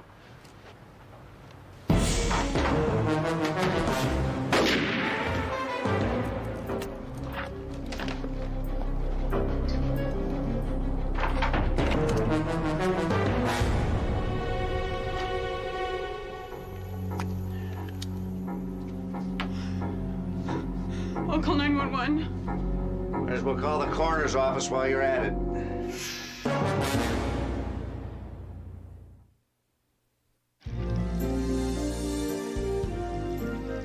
You know, I've been driving by this place for years. I've never been inside.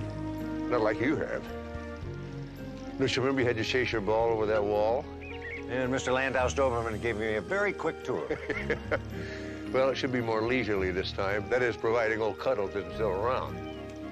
The Doberman. You a little preoccupied? Yeah, I'm sorry. It's this Kirkpatrick case.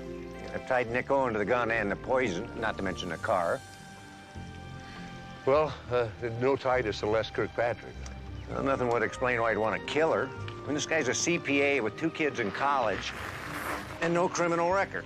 Well, they did have that one meeting, you know. Yeah, the one and only, which by all accounts was strictly business and very cordial. Yeah, if you want to call attempted poisoning cordial. My nose is runny. I can see why you're so perplexed, though. Mr. Owen hardly fits any kind of a profile, does he? Well, there's always the deranged but determined category. That's a good one. I made it up. But at least the case is closed and I've got my Saturday free. You don't see Cuddles, do you? No, no sign of him. 12:30 your office said, right? And that's not 12 o'clock, that's not 1 o'clock, that's 12:30. And I confirmed that twice last week with your office, I okay? understand, Here but- it is, it's barely 12:30. And the place is crawling with people. Now, come on, 12:30 is 12:30, am I right? Mr. Wolf, there's only one other couple I'll give it a waiting. rest. Hi. Hi. Never realized the real estate business was so intense. It's this market. Everyone's in a frenzy. Mr. Wolf certainly is. Yeah. I'm sorry, you didn't come here to listen to my troubles. I'm Tab Vaughn. Mr. Vaughn? Kendine Realtors. And this is a wonderful neighborhood. Great schools, easy access to both the valley and the west side. Until the floods come. Or mudslides. Or the hills get on fire. We live in a neighborhood. Oh, okay. You know, I was thinking maybe we could take a quick tour. My son used to play chase here. Not recently. Well then, follow me. You are going to love the changes they've made to the place. Oh, Mr. Vaughn, you might as well sign your visitor's book over here. Yeah, thanks. And call me Tab, please. Tab.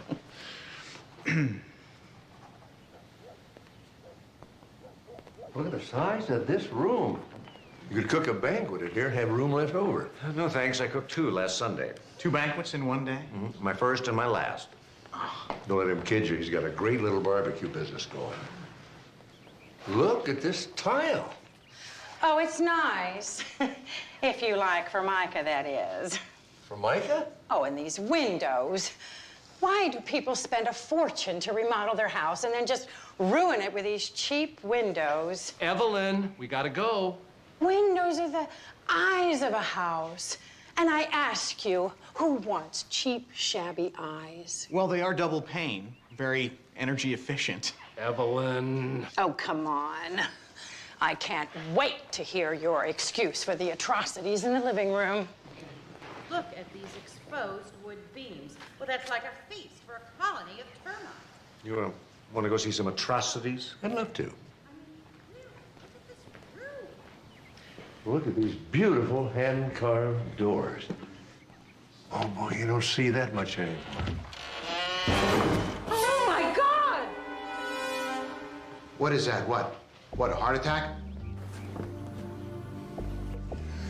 No, murder. I'm Lieutenant Steve Sloan, LAPD.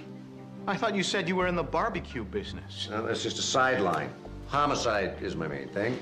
Well, one thing I know, this ain't my business. Nobody leaves until I say so. Now, does anybody recognize this man? Mr. Bond? What do we got, Dad? White male, about 45. He looks like he's been bludgeoned, and his rear pocket's turned inside out. Somebody took his wallet? Well, could be. It was a robbery gone wrong. Only the killer left the watch. It's a Boland's worth several $1,000s. Well, maybe someone interrupted the killer. Or maybe he was just plain stupid. What about these stains? Well, other than the blood splatters, it looked like coffee, probably ink. Judging from the color of his skin and nails. He hasn't been dead very long, probably less than an hour. You mean it happened while we were touring the house? Possibly. You mean the killer could still be here with us? It could be any one of the prospective buyers in this room. Hey, that lets us out. We're looky-loos. Come on, Evelyn. Sir, you want to put down the bag and the backpack?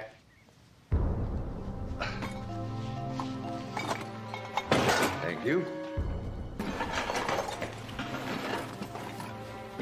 They're stealing the house piece by piece. See? See where your motor mouth gets us? Steve, there's blood on there. Now wait, we didn't kill anybody. We didn't even pick up that thing. Well, okay, maybe we did take the poker. And quite a few other things. Why? We run sort of a boutique hardware store on Melrose. Yeah, you ought to drop by sometime. Evelyn! We just carry the most wonderful antique fixtures and these lovely brass fitting things. Probably very expensive, too. Maybe worth enough to make murder worthwhile. You're gonna try and hang this on us, aren't you? Evelyn, we have the right to remain silent. Use it. You ought to use your cuffs on them, officer. I mean, look, they've already confessed to being thieves. They had the murder weapon. What else you need? Motive might be nice. Motive, okay. Let's say the victim surprised them and things got a little out of control. The only thing out of control was this man. Evelyn, remaining silent means keeping your mouth closed. You know, we could hear him all the way down the hall, and he just stormed in looking for someone to kill. You were very angry when you came in here. Yeah, angry enough to commit murder. I'll agree with that. I thought he was going to hit me. All right, look, I admit I was angry, but it's because this idiot's office gave me the wrong time for the open house. Wrong time? What wrong time? The place was already open when we got here at 12:15. Ah, but they told me 12:30. If I got here by 12:30, I can make a preemptive offer. I can avoid a bidding war. The wrong time. That's the answer. Mr. Vaughn, might I borrow your pen? Yeah? Thank you for making a confession. You see, Garth, he didn't even open his mouth and he's already confessed. Wait a minute. I did not confess. I was in the entryway greeting people the entire time. If I had killed that man, why would I have stayed in the house? Well, I don't think you did voluntarily. My guess is that that's Tab Vaughn, the realtor who was supposed to be showing this house. I don't know who you are, but I'll bet you that you talked Mr. Vaughn into letting you in here early. Then you killed him. But then people started arriving and you were trapped. You took his jacket and then had to take his place. Then you waited for the right moment to slip away, only that moment never came. This is totally crazy. This jacket is mine. How can you say that it isn't? Because when I asked you for this pen, you reached in the wrong pocket. Oh, and that proves that I'm a killer. No, it proves you're right-handed. Mr. Vaughn here is left-handed. He's right. The guy's a lefty. He's got his watch on his right wrist. Then there's that ink stain on the dead man's shirt, for which there is no doubt a matching stain inside that jacket.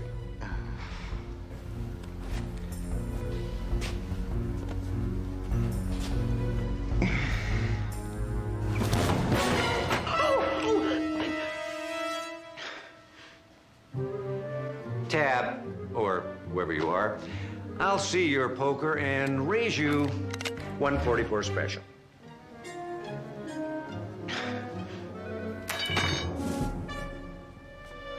There's just one question I'd like to have answered. Why did you kill that man? I have the right to remain silent. See?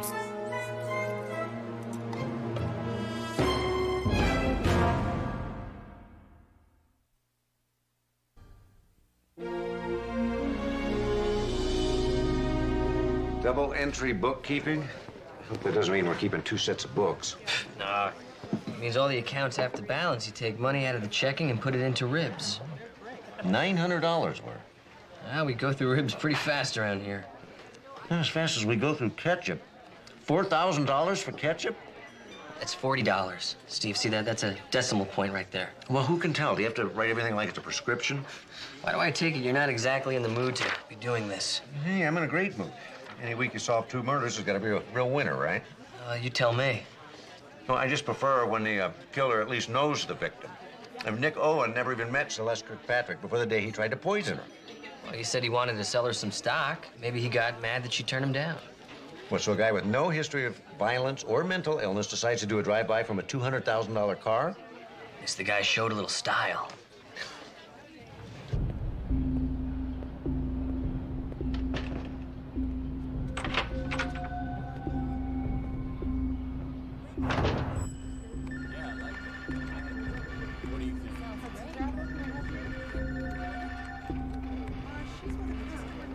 Steve, I'm sorry, but I still don't see the big mystery. I mean, Nick Owen just lost it one day and decided it was time to kill somebody. Anybody. It happens once in a while. But twice in 1 week? What about Richard Frost? He's that guy that walked into the open house in Malibu and killed a realtor he never met. Let me guess, Frost is just an average citizen. He's got a tract house in Arcadia, a wife, 3 kids, and a lawyer that won't let him talk unless it's to plead diminished capacity. On what basis? His pathological hatred of realtors? Well, inoperable brain tumor. Did you verify that? Yeah, Frost was a patient at Community General. What? Amanda and I were just looking over Nick Owen's autopsy report. He was a patient at Community General. Oh, don't tell me. And he was in the final stages of lymphatic carcinoma. So in 1 week, 2 men with terminal illnesses kill total strangers. One of which is dead and the other one won't talk about it. No wonder you're in such a great mood. You want some fries with that salt?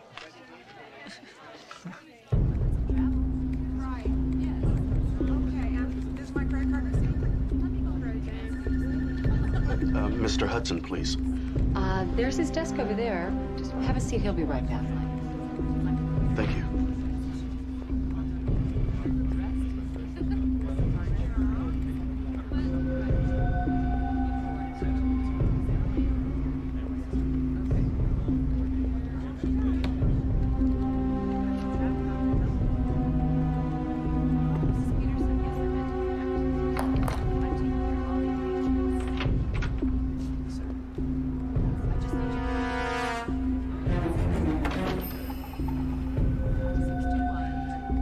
Mr. Hudson? Maxwell Hudson? Yes, how may I help you?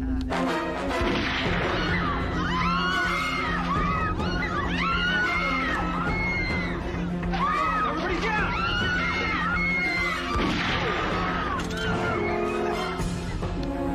It sounded like it was just down the street.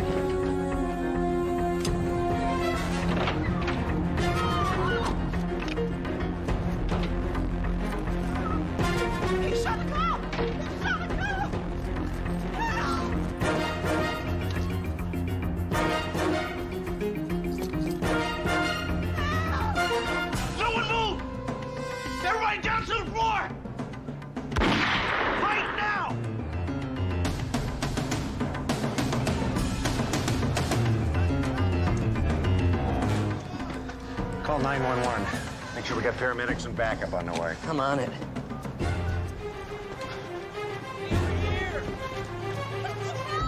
Lieutenant Steve Sloan, Central Division. What's the situation? My partner just went in to get some plane tickets. He must have walked in on a robbery or something. How many perps? How many weapons? There's 1 weapon. It sounded like a semi-automatic. I read 1 perp so far. One of the people that got out of there said that 2 people are down, including my partner. Get away! Drop the gun, now! Get away right now! I'll shoot her!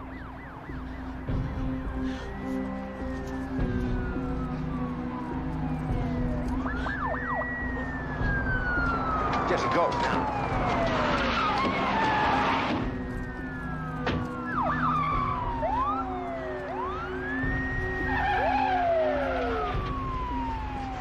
He's all bottled up inside. There's no place for him to go. Yeah, the trouble is he probably knows that. Call dispatch, have him send a mobile command post. Will do. Yeah. Keep the heavy firepower out of sight. Keep it low profile. Maybe this guy won't panic.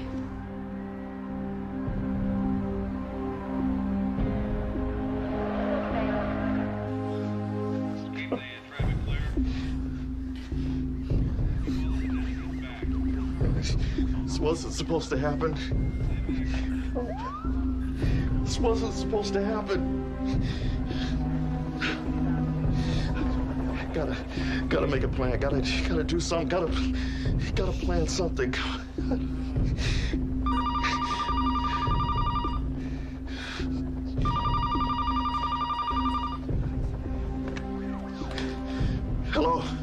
This is Lieutenant Steve Sloan. Who am I talking to? The guy with the gun. Still like to know your name? Justin Blair. Let me help you, Justin. Oh, yeah? How about $10 million in a safe passage to Rio? Can you help me with that? I don't think so. Then what good are you?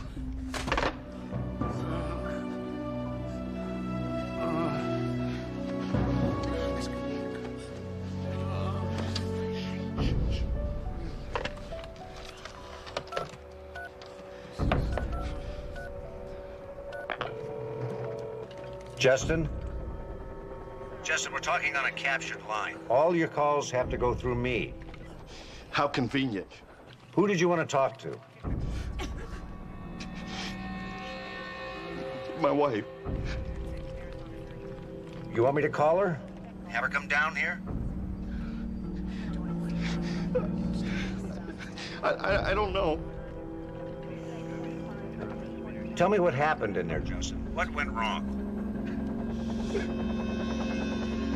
Everything. Everything went wrong. I didn't want to shoot the cop. When he came through the door, everything it just fell apart. Oh, man. I wish I knew what to do. So, I can't think. Oh, my God. Shut up!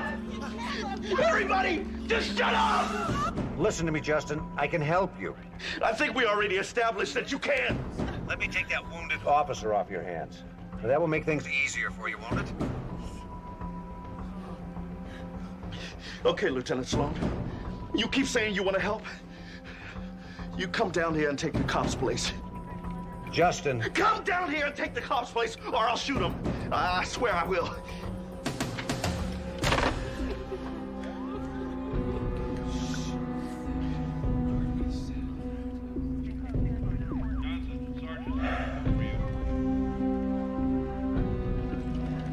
Get me a Kevlar.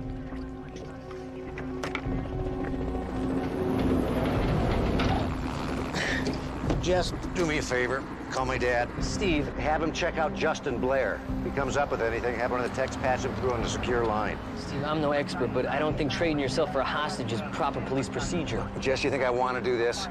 You got any time? He's gonna kill that cop. All right, what's to stop him from killing you? Jesse, please, just call my dad. Jesse, I'll get back to you eventually. I'm sorry, Dr. Sloan. I'm still having a problem here. You're supposed to be our computer expert, Mr. Rogan. Should the patient files be this hard to access? We'll get into them. I promise. Although, what are the odds that this man is a patient here? Well, Steve's got a hunch. Frankly, so do I.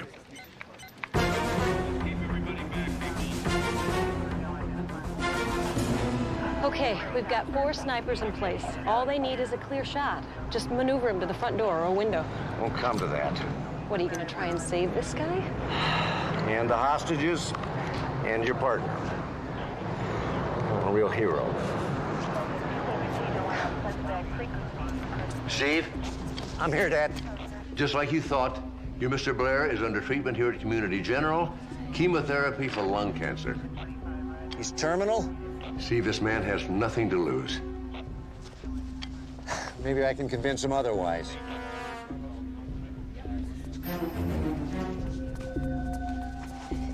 No arguments. You're gonna need a doctor in there. You're not going in until I've got the situation under control. All right, we'll work out the details later.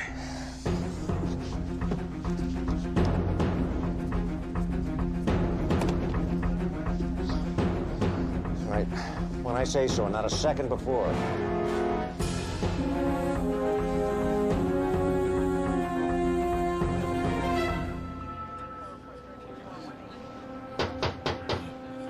Justin, it's Steve Sloan.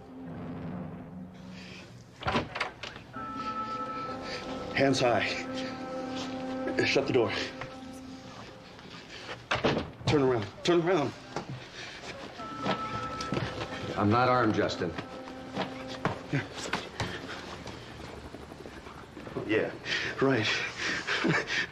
You're my friend. You wouldn't let anything hurt your new pal. Yeah, I won't kid you about the pal part, Justin. But I am here to help you. So, I can trust you? You're on my side? Somebody has to be, considering what you're going through. I know how sick you are, Justin. I went past sick a long time ago. I'm a walking dead man. Is it gonna help if all these people die too? I don't care about these people, and I don't give a damn about you.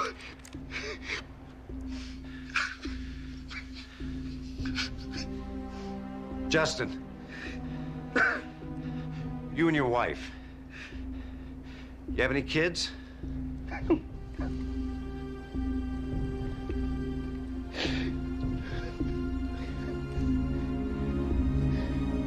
Justin, there are 4 snipers out there.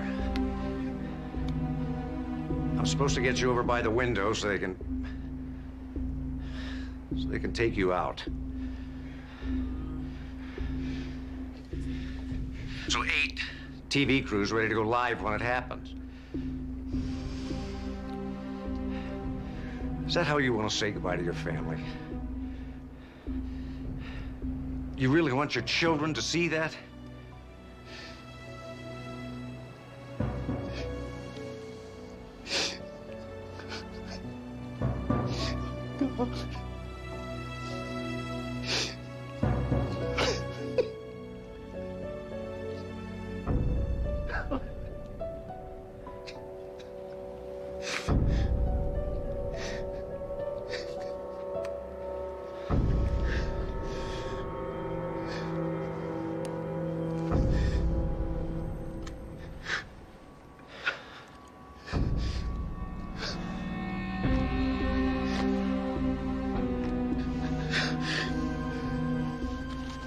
I have control of the weapons.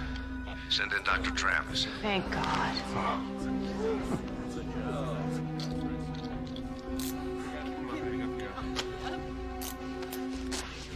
Tell me something, Justin. That man over there. You knew him, didn't you? I mean, you met him before today, right?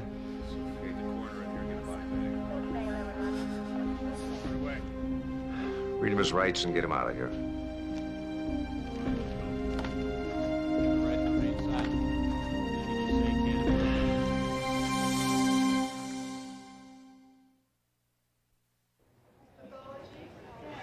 What do you mean I can't talk to him? The man's involved in a criminal conspiracy. He's also in a dissociative state. And what does that mean exactly? Well, it means that your Mr. Blair has imploded, psychologically speaking. Which means he's probably not speaking at all, right? He suffered a complete mental breakdown. There's no telling when or if it'll ever pass. Terrific. 3 law-abiding citizens suddenly start committing murders. One takes himself out, another's lawyer won't let him talk, and now this. Well, Steve, at least you caught them. Yeah, but I still don't know why they did what they did. I mean, they were all terminally ill, but none of them are destitute. Yeah, fortunately, they all had insurance benefits. Well, maybe they traded murders. I mean, all 3 were patients here at Community General. Yeah, and each one of them could have been killing someone for one of the others. Yeah, but there's no connection between any of the victims and the killers. All right, what about a cult angle? I mean, what if there's like some bogus messiah who is commanding them to kill?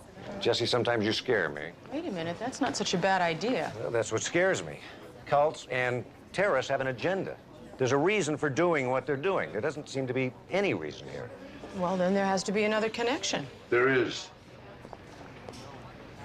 Nick Owen, Richard Frost, and Justin Blair all had the same admissions nurse. Sure, I admitted all 3 of these guys. Then you don't deny knowing them. I wouldn't deny knowing any of our terminal patients. That's my job. I admit almost all of them. Dallas has special training dealing with terminal patients. Yeah, these people, a lot of the time, they can barely cope. They need somebody to guide them. Right, Doctor? Donna, I really apologize for all these questions, but there's been 3 murders already. And there's a chance other people could die if we don't solve them. Well, you're right about one thing. I'm the only one who's had contact with all of them. Donna, this code by their names. I don't recognize that. You know what that means? I'm not sure. Let me try to find out.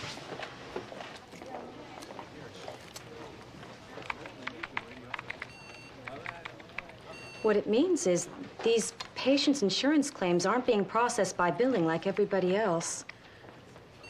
They've all been routed to the same person in administration. Which person? The genius that put together this whole system. That new computer guy. Absolutely. No, I agree. Medical confidentiality, it's crucial. Now, that's why I was so careful to make our new software secure. Ernest, I'm glad to hear you say that.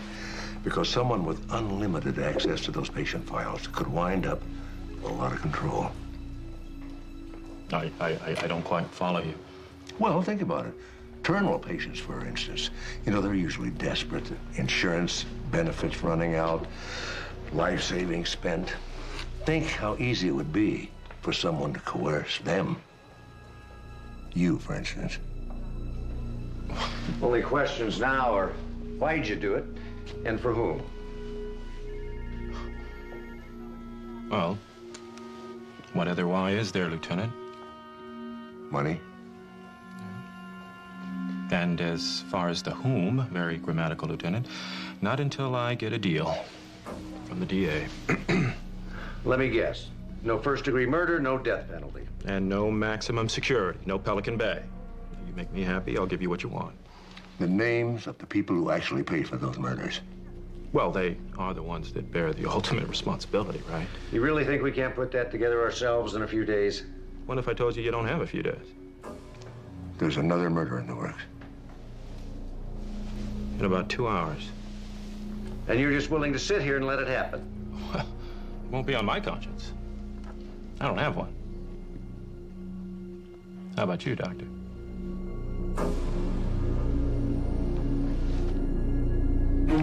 Less than an hour and a half. You know, I hate to say this to you guys, but I think we should have taken Rogan's deal. Even if we wanted to, we can't trust that guy. Jesse is right. It's up to us to uncover the identity of anybody in his hospital that Rogan's recruited. Unfortunately, Rogan has locked all that information up in our new computer. I thought these guys all had insurance. According to this, they've exhausted their benefits. No, that can't be. I checked. They all had full benefits. You know, their original policies have expired, but somehow they're all still covered. By the same company, right? Yeah, Montana Mutual. I never heard of them. That must be a new outfit. Of Rogan. I'm willing to bet you anything that Montana Mutual is his outfit. Rogan paid off his killers with payments routed through a phony insurance company. That's what he did. That should be very easy to find. Aha. What aha? There are 7 patients in this hospital covered by Montana Mutual. And they're all terminally ill. I assume that list contains our 3 killers. Yeah, and 4 more potential killers. And one of whom is scheduled to commit murder in less than 85 minutes. The question is, which one? Let's check out these others.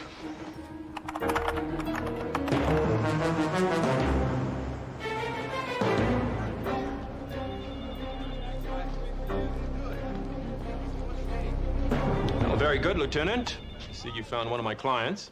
More than one, actually. Really? Ah. And with a half hour to spare. Too bad he's not the right one. How many are left, I wonder? We'll get him. Oh, of course you will. All this manpower that you have, how could you fail? Oops. I'm forgetting you only have a half hour unless you cut a deal with me. I'd die first. It won't be you, Lieutenant. It'll be some poor, innocent woman. If you're so concerned, why don't you give me your name? I'm sorry. I don't remember. Maybe it's the stress of facing that lethal injection. But I can tell you a little bit about the victim.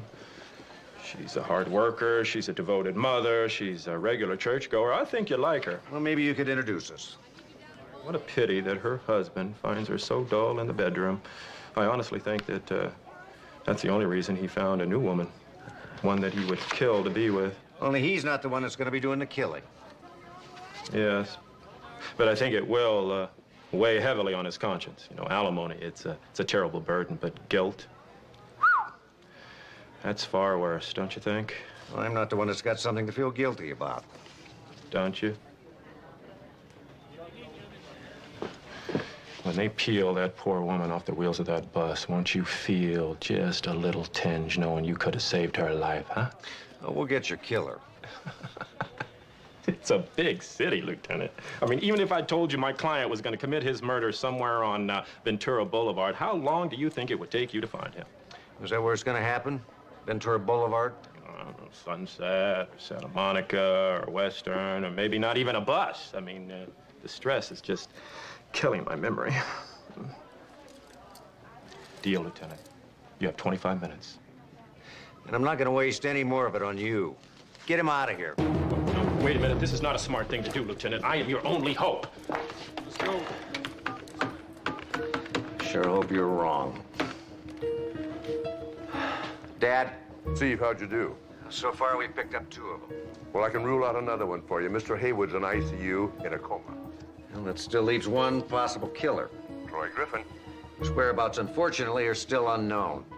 I do have a unit watching his apartment, at least. Well, let's hope he gets there inside the next half hour. Mark, I think we got it. I mean him, Troy Griffin. We tracked down his wife, and she said that Griffin was having a business meeting at Del Floria's restaurant. In less than half an hour.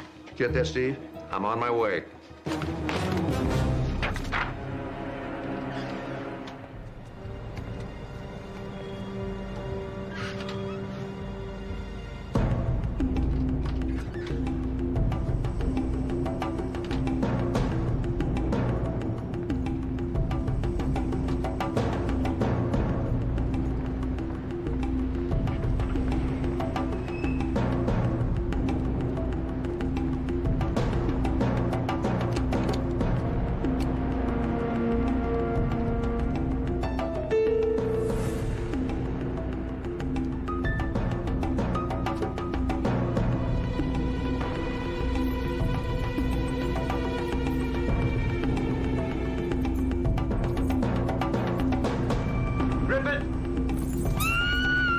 Drop the knife.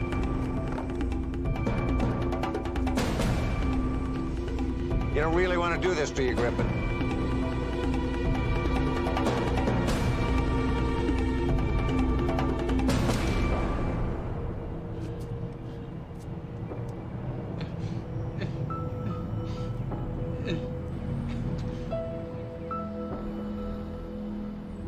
Well, thank you, sir. I appreciate that. Right. Captain Newman says hello. Oh, hope he's in a good mood. Well, he should be. Paul Kirkpatrick just pleaded out. Did he admit to hiring Rogan to arrange his wife's murder? For her life insurance. Turns out poor Paul had some heavy financial problems. He must really be disappointed. He gets shot by his own hitman and ends up in prison. Along with the guy who paid for Tab Vaughn's death. What was his story? He and Vaughn were partners in a bent real estate scheme. When things started falling apart, Vaughn decided to turn state's evidence. So his partner decided he had to go. Along with Maxwell Hudson's partner. Hudson? Yeah, he's the guy that was killed in a travel agency, which turns out to be the front for a big smuggling operation. So his partner wanted the whole operation for himself. Now he's headed for Folsom, along with the rest of Rogan's clients as soon as we catch up with them. You know, this could be a little more involved than we think. It turns out that Rogan has been going from hospital to hospital for years, brokering murders. Without ever getting caught. Well, he's been very careful. One here, a couple there, never enough to attract any attention. Well, it's pretty clever, too. Using terminally ill patients that are likely to die before the police can ever track them down. And the sad thing is, he practically pushed them into it with this offer of free medical benefits. And the cash death benefit for the families. You can almost understand why they did it. Ha! Got it. Are you still having trouble with that mouse? Oh, no, not anymore. Not since Mr. Rogan left. Nope, the mouse is my friend. I can zip along from patient history to maintenance to personnel. Uh-oh. What? What's going on? It's all right, Amanda. You can get the lights back on, can't you? Yes, I can get the lights back on. Oops. Does anyone know